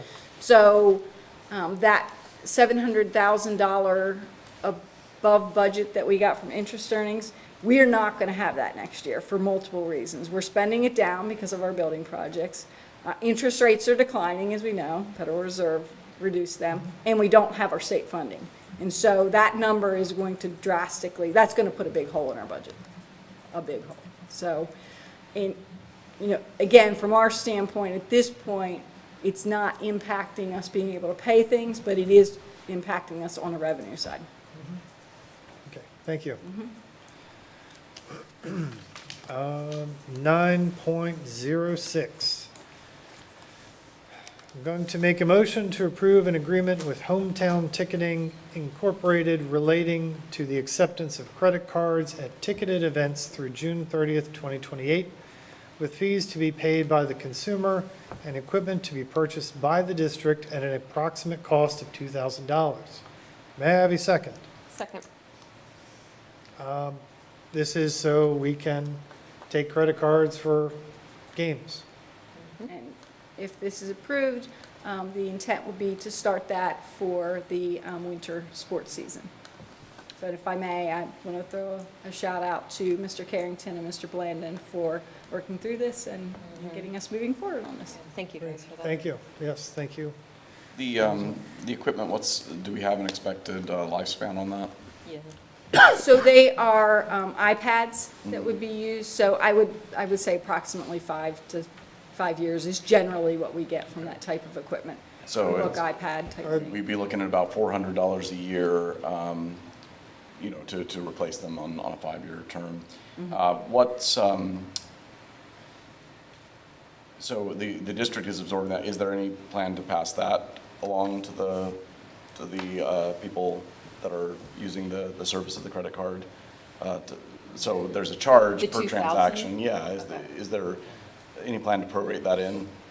There's not, because really the fees are done by the company. So I think, I think that'd be difficult, but also we will have other benefits from this system in that it'll help us with reconciliation of ticketing. So they'll use the system whether you're cash or credit card. I mean, there won't be a charge, obviously, if it's cash, but we'll be able to keep track of passes and individual tickets and ticketing and reconciliation of So ticketing. there's some efficiencies Yes. gained, okay.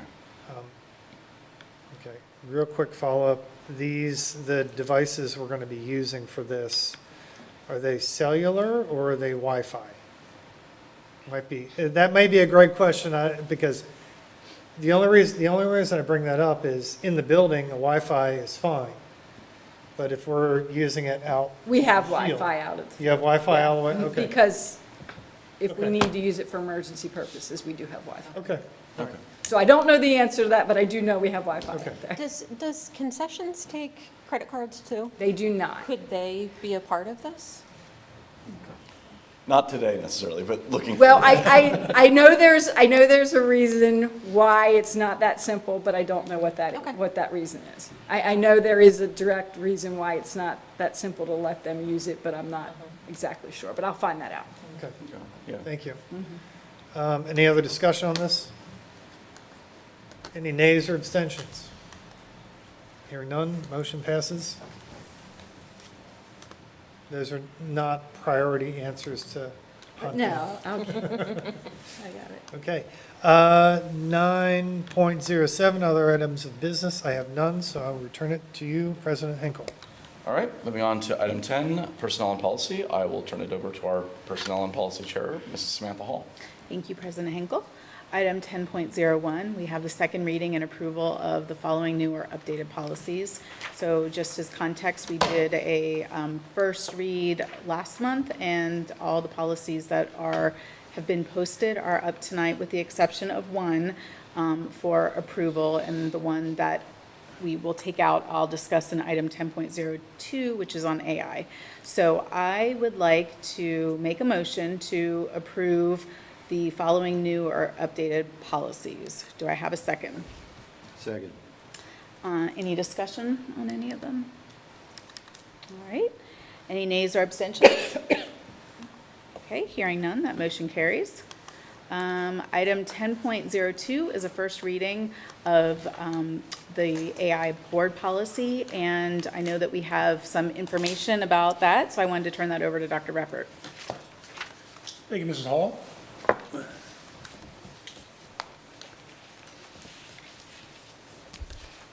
So this evening, Dr. Hughes and I would like to just give an update on the artificial intelligence, the AI committee. Just give an update based on what the focus has been since the beginning of the school year, and kind of look at where we're going moving forward. So as the leaves are changing colors right now, so do we grow and learn. So we are well into our AI committee. We've been meeting every month and really having a lot of discussion, a lot of action items that have come forward from this opportunity for us to move forward. So to highlight some of the questions that have come up in board discussion in August, as well as in September board meeting, we're going to kind of do a little ping pong. I'm going to ask a question, and Kim's going to give a response and kind of move forward. So Kim, taking a look at the AI, the generative AI, what are we using currently regarding generative AI within our district? So one of the things we identified in our committee is that there are many different types of AI. So we really needed to go back and kind of figure out what are we using, what types are they, what are the pieces out there. So that's one of the pieces that we used as a committee, was really going through and starting to look at what are we currently using, what is generative AI, which is what a lot of people are hearing about. That's like your chat GPTs. And then whenever you go into all of the different types of AI, which will have a little bit more of a learning session for both our board and our community. We want to make sure that we get this information out to them. So Dr. Hughes, when's that going to be available on our website?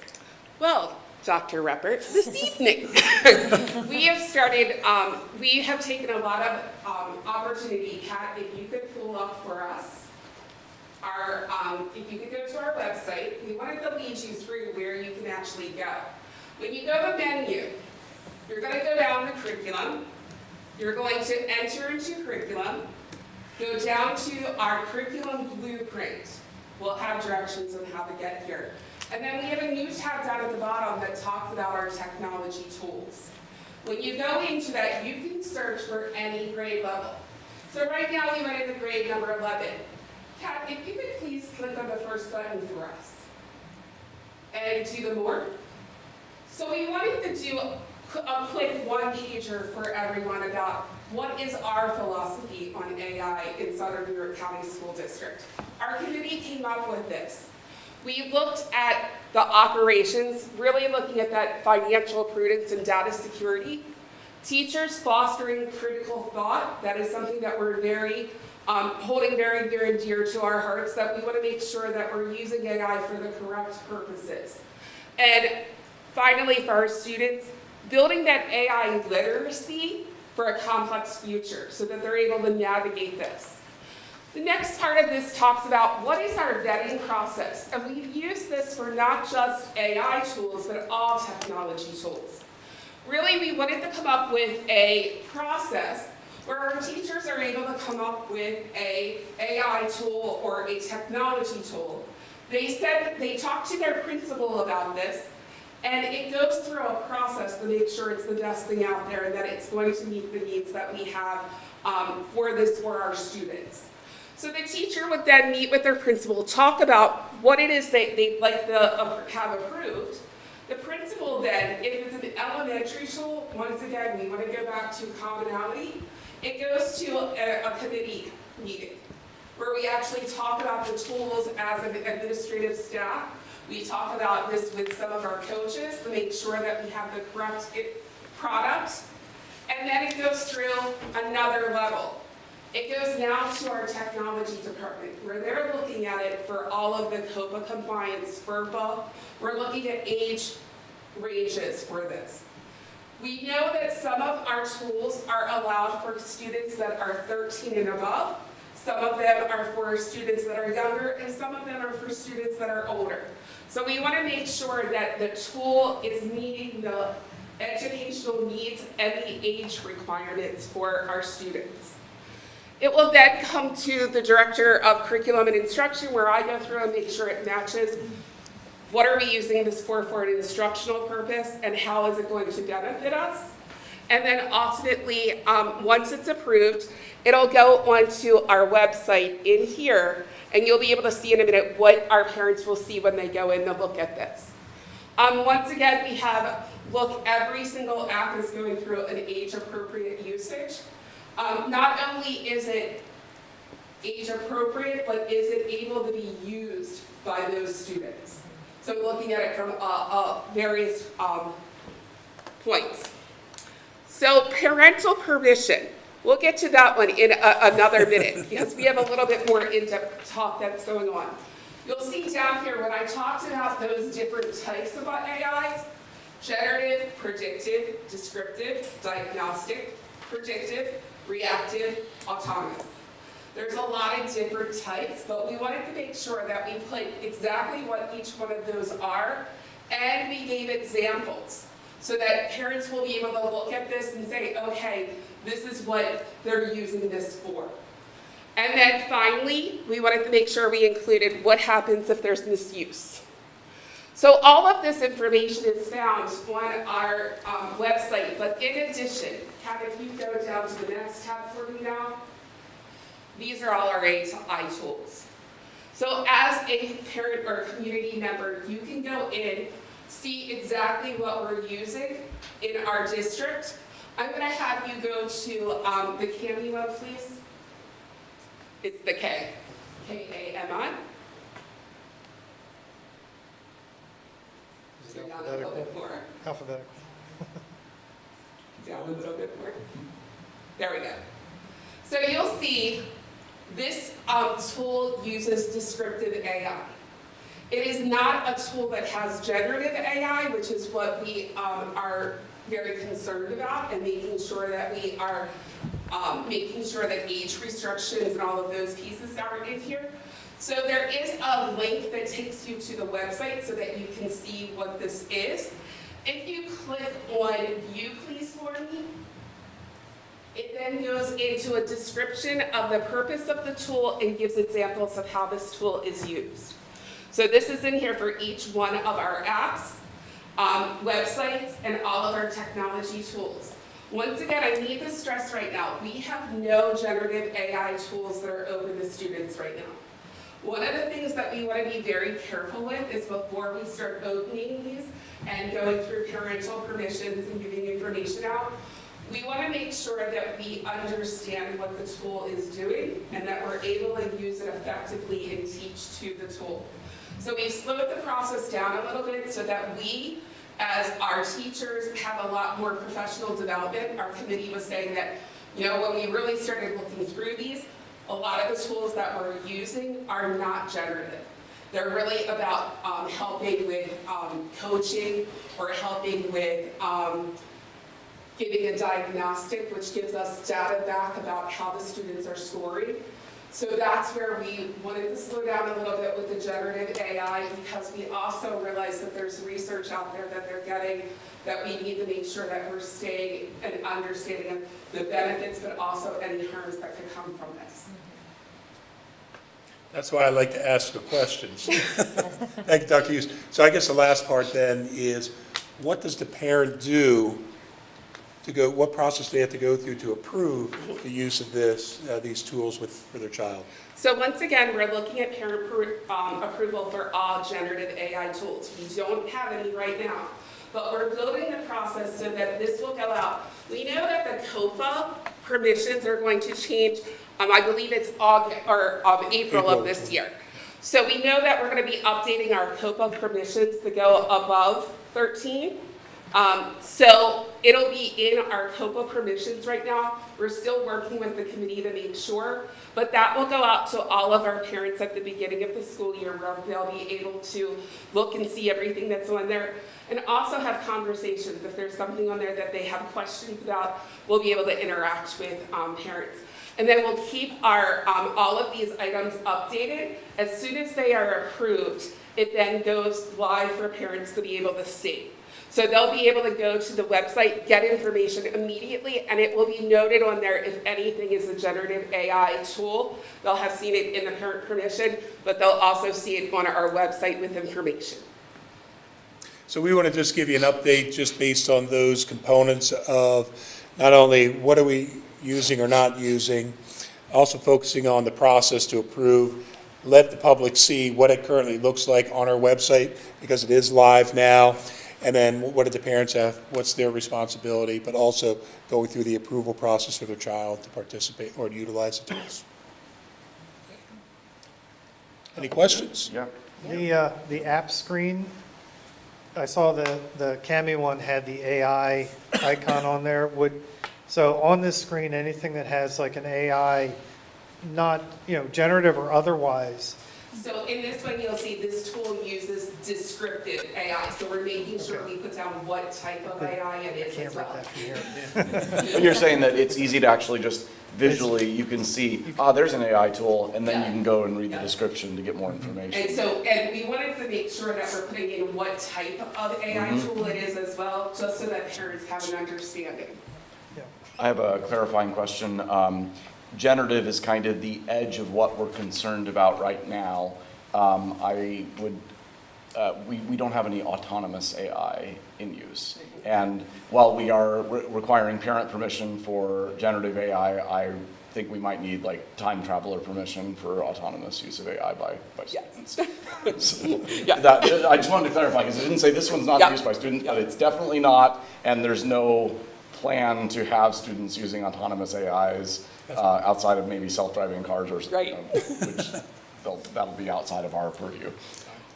You also bring up, one of the things that we also need to state is that we know that these AI tools are going to change quickly. So that's one of the reasons we wanted to have this live for people, so that we can keep this updated for people to be able to see. Thank you.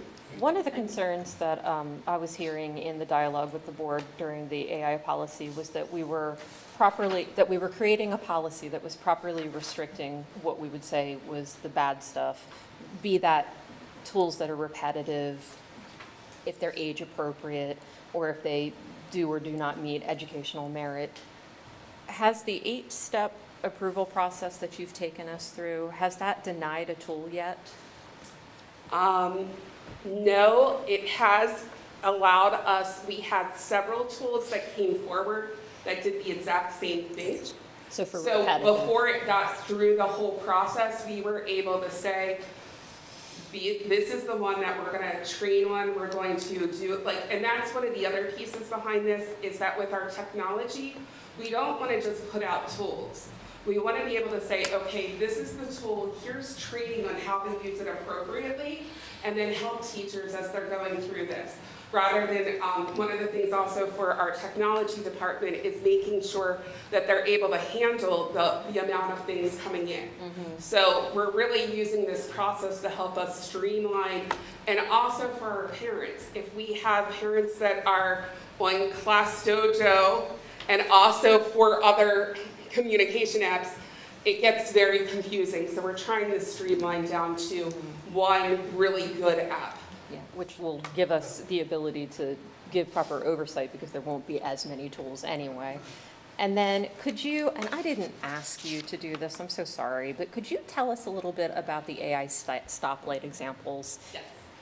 So one of the things we're working through right now, and we've been in contact with different districts that are using, it's called the AI stoplight, and it's a red, yellow, and green stoplight that allows students to know, on this assignment, you're allowed to use this, and it would be for more of a generative AI tool.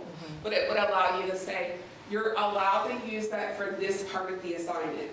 Yellow could be, you can use it, but it's with teacher permission, and I know you're using it, and this is the purpose you're using it for.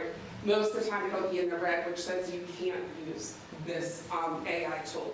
One of the things we want to do is work with our teachers to come up with what Southern's stoplight will be, so that we can have examples from like an English department that says, this is what we're thinking would be a green, a yellow, a red.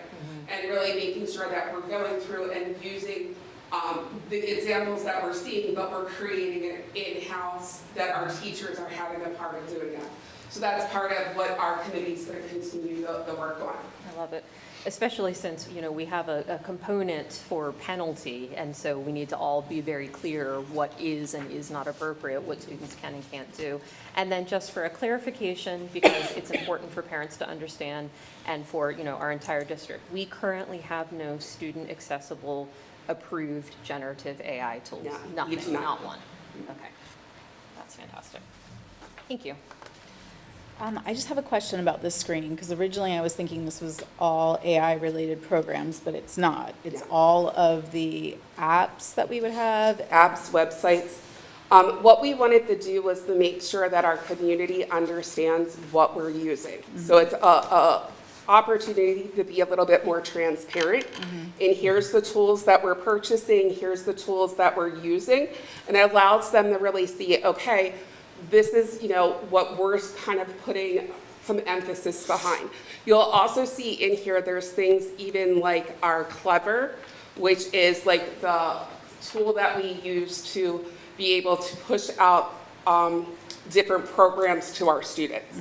So we wanted to have a place where people can see, oh, okay, this is what we're spending some money on some of these things, and what it is, what it does, and how it helps with what we do here in the district. So having a place where people can go to see everything that we're using.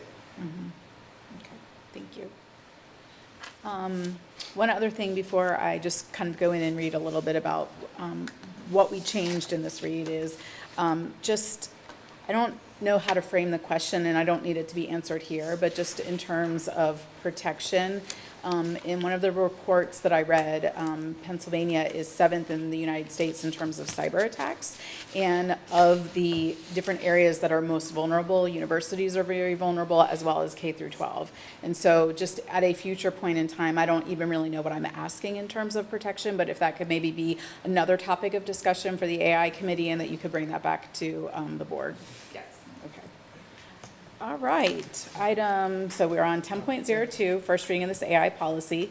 So this is just for information only, but just for context, as part of our board policy process, this policy was distributed at the August board meeting. We discussed it at the September 15th Personnel and Policy Committee meeting, and then we went through our first read at the September 17th reading. Due to the addition of adding categories and language on age restrictions, and I think those were the two major things we did, this policy actually reverted back to a first read, which is where we are tonight. So tonight constitutes that first reading, and it will be published for public review, I guess, next week. Usually, is that what we usually say? By Yes. Monday. That's right. And then we would move to a second read in November with a board vote, and then upon passage of the vote, the policies would be final approved. I know some other things that we talked about, and this was great. I do want to just clarify that as far as states go, Pennsylvania does not have an AI framework for our districts. So really what we're seeing tonight, I think, is above and beyond with the transparency. So very much appreciate that. But things that we talked about is that we wanted to have, this is part of the implementation of it. We wanted to make sure that we had parent and teacher summaries. We did talk about the parent permissions. The inventory is live. And then just talking about how it's organized by elementary, middle, and high school, which we have. And then you also talked about the teacher technology process as well as vetting. So I think really the only other things that we're talking about right now are just those summaries for parents and teachers to be able to understand what our policy is. And then, so the process for the parent permissions, so that's not active now yet. So are we doing that mid-year, or we're just going to start that next year? What does? Well, that's still going to be a discussion that we need to go back to the committee with. At the beginning of the school year, we had parents that completed and submitted the COPA for, current use. So that's an item we have to come back to the committee about. We have a meeting coming up in, I believe it's about two weeks or so, regarding those next steps. Because as we mentioned back in August, this was something that's going to take some time as we're rolling out. But there was questions of the board about having a presentation about specific items, and more specifically about how soon we're going to have that one-pager of parent information, as well as having the utilization of resources and tools visible to the public. Yeah, thank you so much for that. Is there any other discussion? Or is there anything else that was added that I missed?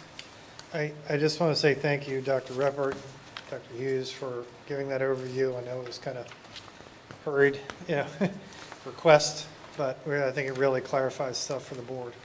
I'm just curious, I'm curious about one thing. The parents, so you showed a page that went through our philosophy and some other items. Is that kind of what you envisioned as the parent summary?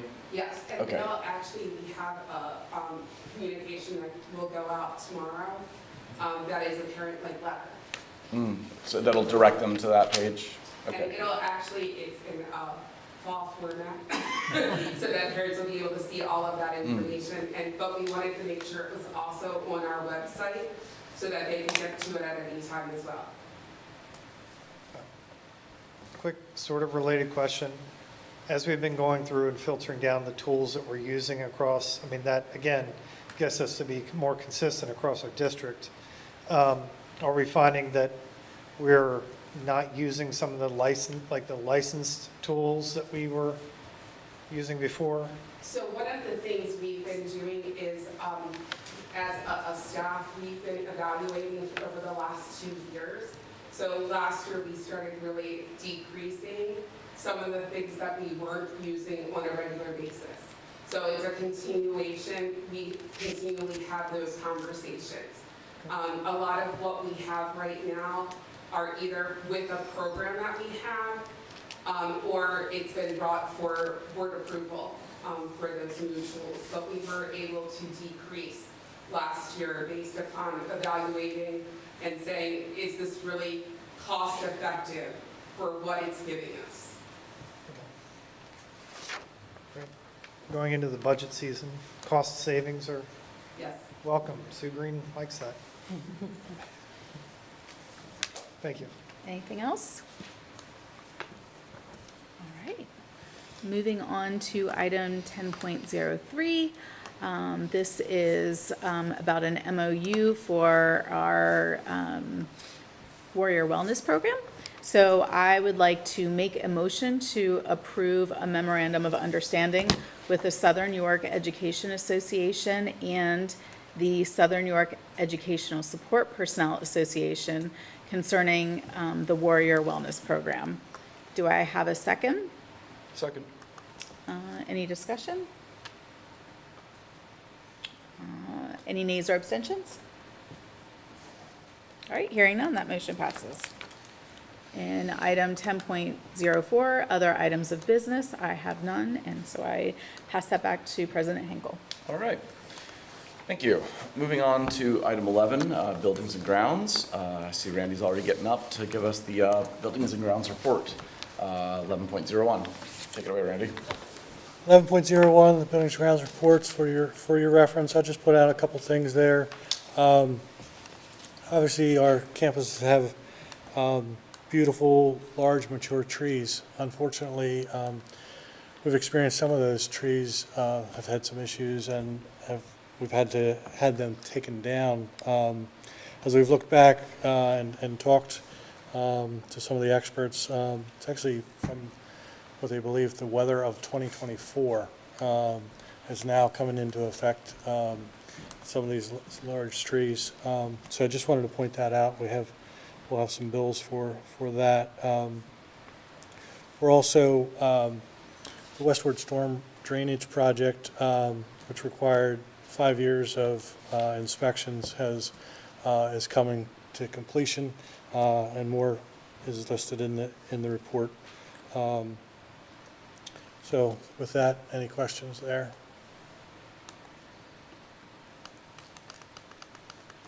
I can go on to 11.02, the water test report for September, and you'll find that those test reports were all safe, and that's for your information. All right. Thank you.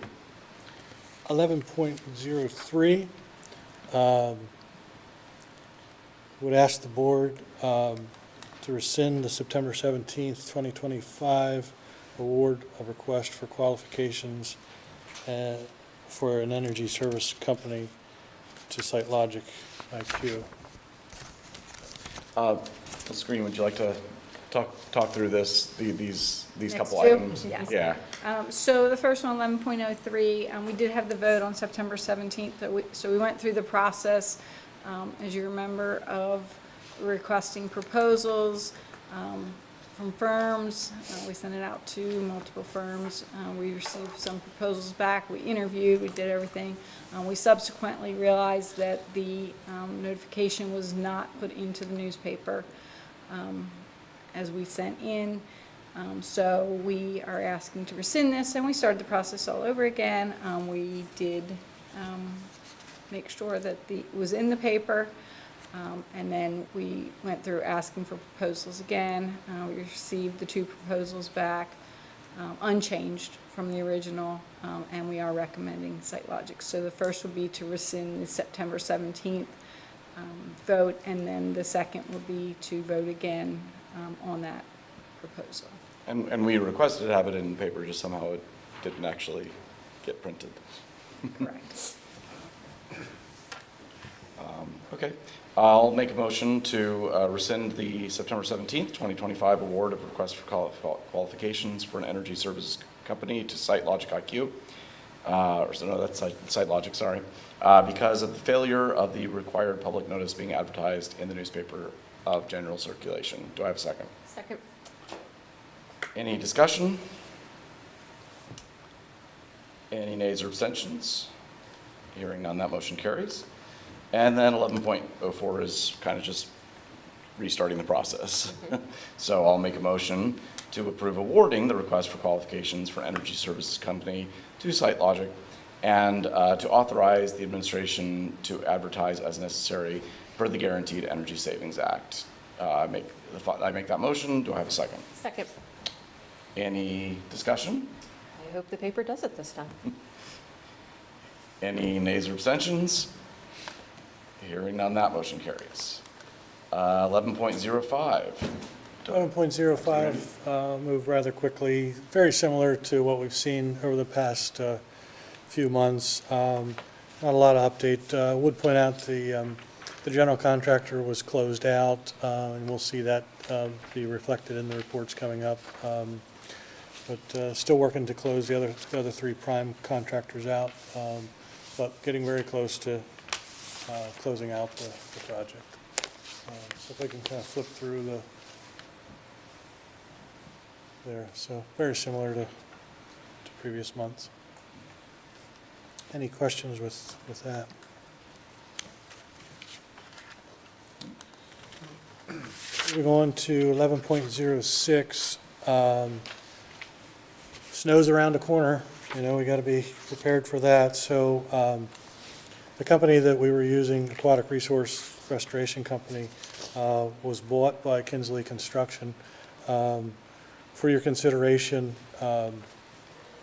is an agreement with Kinsley Construction acquiring Aquatic Resource Restoration Company to allow that contract to continue forward. They had a partnership, and a lot of the resources were already being shared over the last couple of years with that contract. So I don't see a change in service. I think, you know, that'll continue forward for us, and we have a couple of years yet on that contract. All right, I'll make a motion to approve the assignment and assumption agreement with Aquatic Resource Restoration Company and Kinsley Construction LLC. Do I have a second? Second. Any discussion? Any nays or abstentions? Hearing none, we'll keep the parking lots clear. That motion carries. All right. 11.07, booster heater at Shrewsbury Elementary, believed to be original to the building. Has some issues. The tank is actually leaking and had some issue with it going out on high limit. So it's a critical piece in the dishwasher. You know, it actually boosted the water, the temperature up to help to disinfect the dishes and wares that they put through. So I'd ask the board to consider replacing that dishwasher, the booster heater for the dishwasher. And I'll make a motion to approve the motion to award the proposal from Neiman Refrigeration of York, Pennsylvania, in the amount of $7,200 for the new booster heater equipment for the Shrewsbury Elementary School existing dishwasher to be paid for by the Food Service Fund. Do I have a second? Second. I have a motion and a second.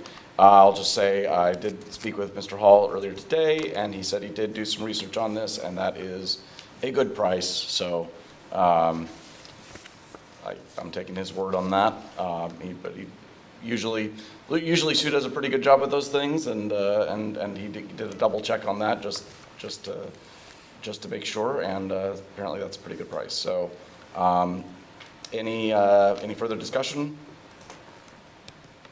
Any nays or abstentions? Hearing none, that motion carries. 11.08, the use of facilities is there for your information. 11.09, other items of business, I have none. So we'll move on to the Transportation Health and Safety Report. Any highlights from you, Mrs. Green, on that? No, just a shout out to our bus drivers as always. I know that's the next item at School Bus Safety Week, but things are going well Okay. as we get into the groove. All right, sounds good. I'll highlight a few items out of the report here. So during the month of September, The Transportation Department first student dispatcher successfully completed the following: successfully covered all routes for secondary and elementary with 0 bus splits, actively resolved approximately 120 incoming calls regarding various matters, planned and organized 31 after-school activity bus routes, planned and organized upcoming field trips for all 5 buildings, partnered with the new athletic director to plan bus coverage for 52 sports events, partnered with private schools to adjust routes for new attendees. Transportation for Student, the LIU and SYCSD Special Education worked together to create and maintain routes for students attending out-of-district schools and in-district moves, and completed on-site assessments and follow-ups for reported bus stop concerns from the community. All right, moving on to 12.02, Bus Safety Week. In recognition of Bus Safety Week, the district would like to recognize our first student bus drivers. The highlighted features of Bus Safety Week this year were tips for adult and student drivers and safety tips for school bus riders, focusing on I do my part for school bus safety. Item 12.03, other items of business. I have none. So we'll move on to our athletic report. Mrs. Doberman. Thank you. Item number 1301 is athletic report, and we have quite a lengthy one. The Warriors are reaching the end of some sports seasons and postseasons for other sports of a great 2025 fall sports season. So here are the current highlights. Girls tennis, they finished the regular season in first place in the YAI AA Division II standings with a league record of 7-0, and overall record of 12-2. In addition, they finished the season 6th for AAA schools in the PIAA District 3 Power Rankings. Summer Antiowiak won the PIAA 3 AAA Tournament Singles Championship. Also, Summer and Mackenzie Hodge earned second place in the YAI AAA Tournament Doubles. Both tennis players are currently in PIAA District 3 tournaments. For field hockey finished the season in first place in the YAI AA Division II with a league record of 10-0 and 17-0 overall. They are currently ranked third in AA schools in PIAA District 3. They are currently in the YAI AA tournament, playing first round game on the 13th. And I don't know the outcome of that. Do you know, Caleb? I think they won. They won? Good. With semifinals yesterday. Did they win? I think they won. They usually win. And championship game is the 18th, if they continue to advance. They will start PIAA district tournament play the week of the 20th, playing Cocalico. Cross country. The Warrior boys and girls cross country team had a very strong regular seasons. The boys team finished second place in the YAI AA division, while the girls team placed third. Both teams are running in the ran in the PIAA championship on the 14th. Do you want to give an update on that? I know you know that one. We are both girls and boys teams are going to districts That's on awesome. the 25th Yes, at Big Spring High School. That's awesome. Yeah. thank you. Congratulations. The girls volleyball finished their regular season in second place in the YAI AA Division II with a league record of 10-2 and overall record of 11-5. They begin YAI AA Division play on the 15th, it says August 15th. I'm hoping that's October 15th. And PIAA District 3 tournament play the week of the 20th. They finished ranked 8th in the PIAA District 3 AAA Power Rankings. Boys soccer. Hold on, I might have an update. No. I don't think so. No. Warrior boys soccer finished first in PIAA Division II with a league record of 10-0-2 and overall record of 15-0-2. They finished the regular season ranked second in PIAA District 3 power rankings for AAA schools. They begin YAIAA tournaments on the 14th, they began them, and PIAA District 3 tournament play the week of the 20th. Mary Lee texted us, and at halftime, around 3:25, Northeastern was in the lead, 1-0. I didn't get an update since. Girls soccer. They finished their regular season in first place in YAIAA Division II with a league record of 11-1 and overall record of 13-4. The Warriors finished their regular season ranked fourth in the PIAA District 3 power rankings for AAA schools. They started YAIAA play on the 14th and PIAA District 3 tournament play the week of the 20th. Mary Lee did give me an update. As of tonight, the girls won 1-0. Football. Football is currently 2-6 on the season and ranked 17th in PIAA District 3. We will be hosting senior night this Friday and at the final home football game of the season. Golf. Warrior Golf finished their regular season in third place in the YAIAA Division II with a record of 11-19. Brody Lamb finished 24th in the YAIAA Championships for the boys, and Addison Saletti finished 6th in the YAIAA Championships for the girls, which advanced her to the PIAA District 3 Champion Tournament. And that's all for that report. And then I have no other items of business. Thank you. All right, item 14, committee report, other business. Anyone? All right. Moving on to item 15.01, Legislative Council. I have some updates here. Mrs. Mary Lee Hall sent me these earlier. Both the House and Senate returned to Harrisburg last week, where each caucus held press conferences on the late budget 108-day impasse. They are now on the call of the chair to return to Harrisburg if a budget deal is struck to vote.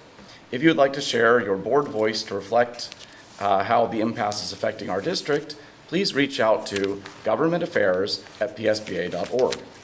The impasse is attributed to far more spending than taxes collected, leading to tax increases which the Senate and House reject, and advocate for a plan to spend within their means and balance the budget responsibly. Voted out of the House, House Bill 1701, School Facilities Inventory.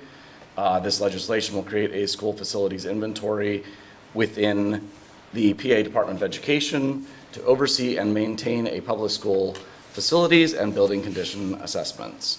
I'm going to add my own little note.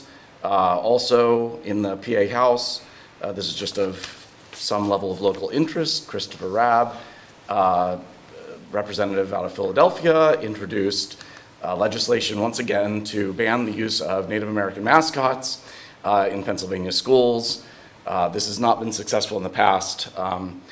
He does have co-sponsors, so I guess, we don't have a budget, but at least that's happening. Legislative hearings. The Senate Education Committee and Communications Technology Committee held a joint hearing last week to hear testimony on the impact of artificial intelligence on education.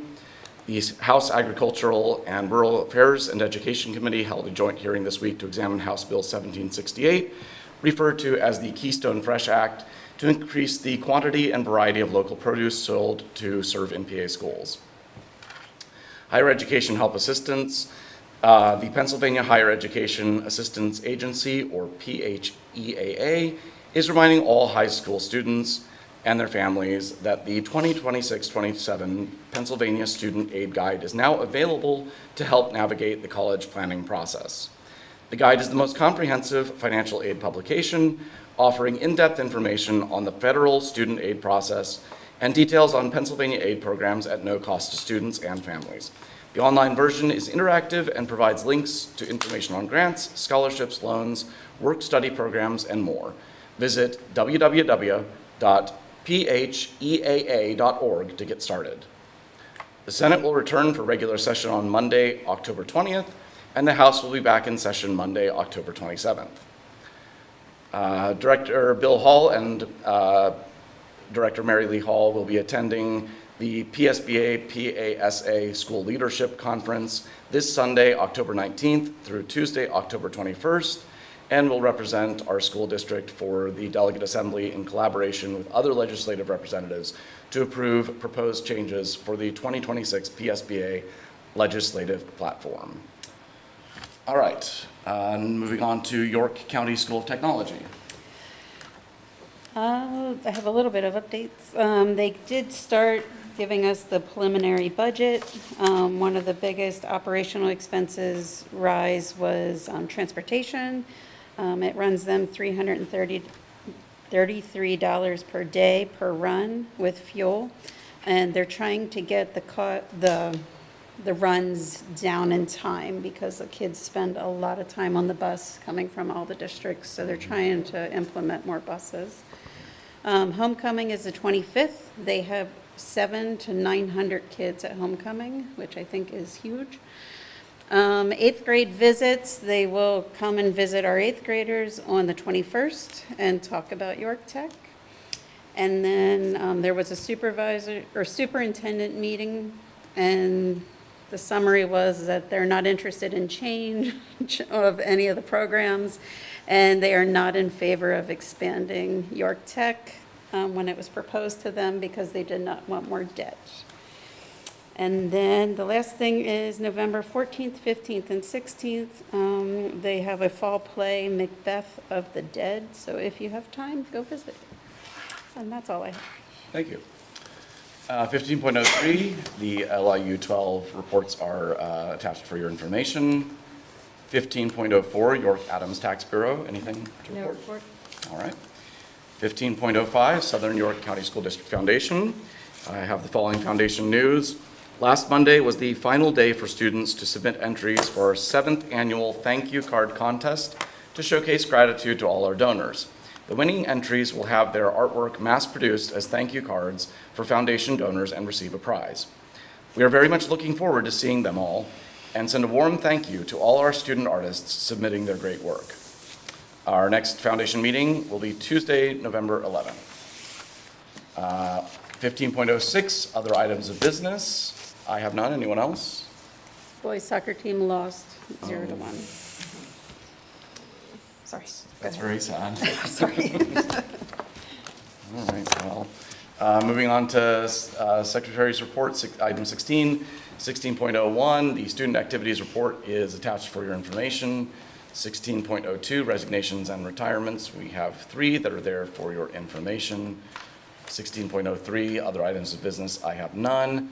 17.01, the home education, outside cyber charter, and Southern York Digital Academy numbers are there for your information. 17.02, announcements by board president and superintendent. I will announce that we had an executive session immediately before this meeting for personnel and safety. We will be having one immediately after this meeting for, I would call it safety, in which PII may be discussed. And then we also have a special board meeting October 28th, that's Tuesday, in this same building beginning at 6 p.m. A Finance and Budget Committee meeting will be held on Tuesday, November 18th, beginning at 5:30 p.m. And the next regularly scheduled meeting of the Board of Education will be held November 20th in this same room, beginning at 7 p.m. Dr. Bryson. Thank you, President Hinkle. Just a couple of celebrations. I want to give a big thank you to the great job the Susquehanna High School Chorus under the direction of Mr. Jay Althouse performing A Night of Broadway. In addition, Junior Achievement sponsored Real Life Day at SHS, day-long financial and career readiness forum. And I think, Mr. Holly, you were a part of the JA business, so appreciate your help and volunteerism to help out. It was an enjoyable day for a PTO-sponsored fun run for both SES and Shrewsbury with friendships upcoming. Big thank you to Mr. Ammerman for all the preparations for college and university, college and career readiness and transitioning. The day they had here, I think it was last week or the beginning of this week, my mind is leaving me, when all the students were able to visit the gymnasium to visit different tables from universities from all over.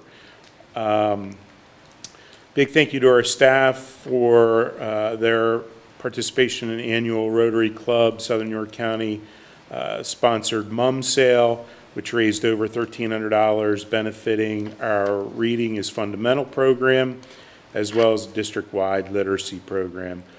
Special thanks to the Rotary for their support, as well as Miss Betsy Treadway, and I think her husband, who kept my 2 plants alive when I forgot them over the weekend and came back and was able to recover. So she'll probably not like that thank you, but she deserves it.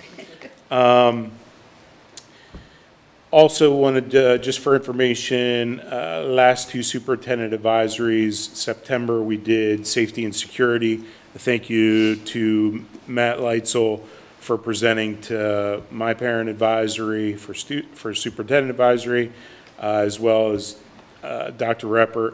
And I'd also like to thank just the opportunity to thank Sergeant Smuck and Mr. Mendez for all that they do across our district on a daily basis. And then this month, we did a presentation on high reliability schools and really got extremely positive feedback. They want us to go on the road to present HRS across our community, but I'm not there yet, but I am taking that into consideration eventually. Thank you to all those who were involved in parent-teacher conferences, which was just a week or so ago. To our staff for spending a couple long nights and days, but time well worth it just to connect with the parents and share information back and forth that's helpful to help with student success. Lastly, Caleb, awesome homecoming week last week. Hopefully all enjoyed, and to all the staff at Susquehanna for what can be a very long week of nights and partial weekends in the celebration of homecoming. Remain well and keep living your dream. Thank you. Item 18, new business. Anyone? Hearing none, I'll move on to item 19. I'll entertain a motion to adjourn the meeting. So moved. Do I have a second? Second. All right, I have a motion and a second. Any nays or abstentions? Hearing none, we are adjourned.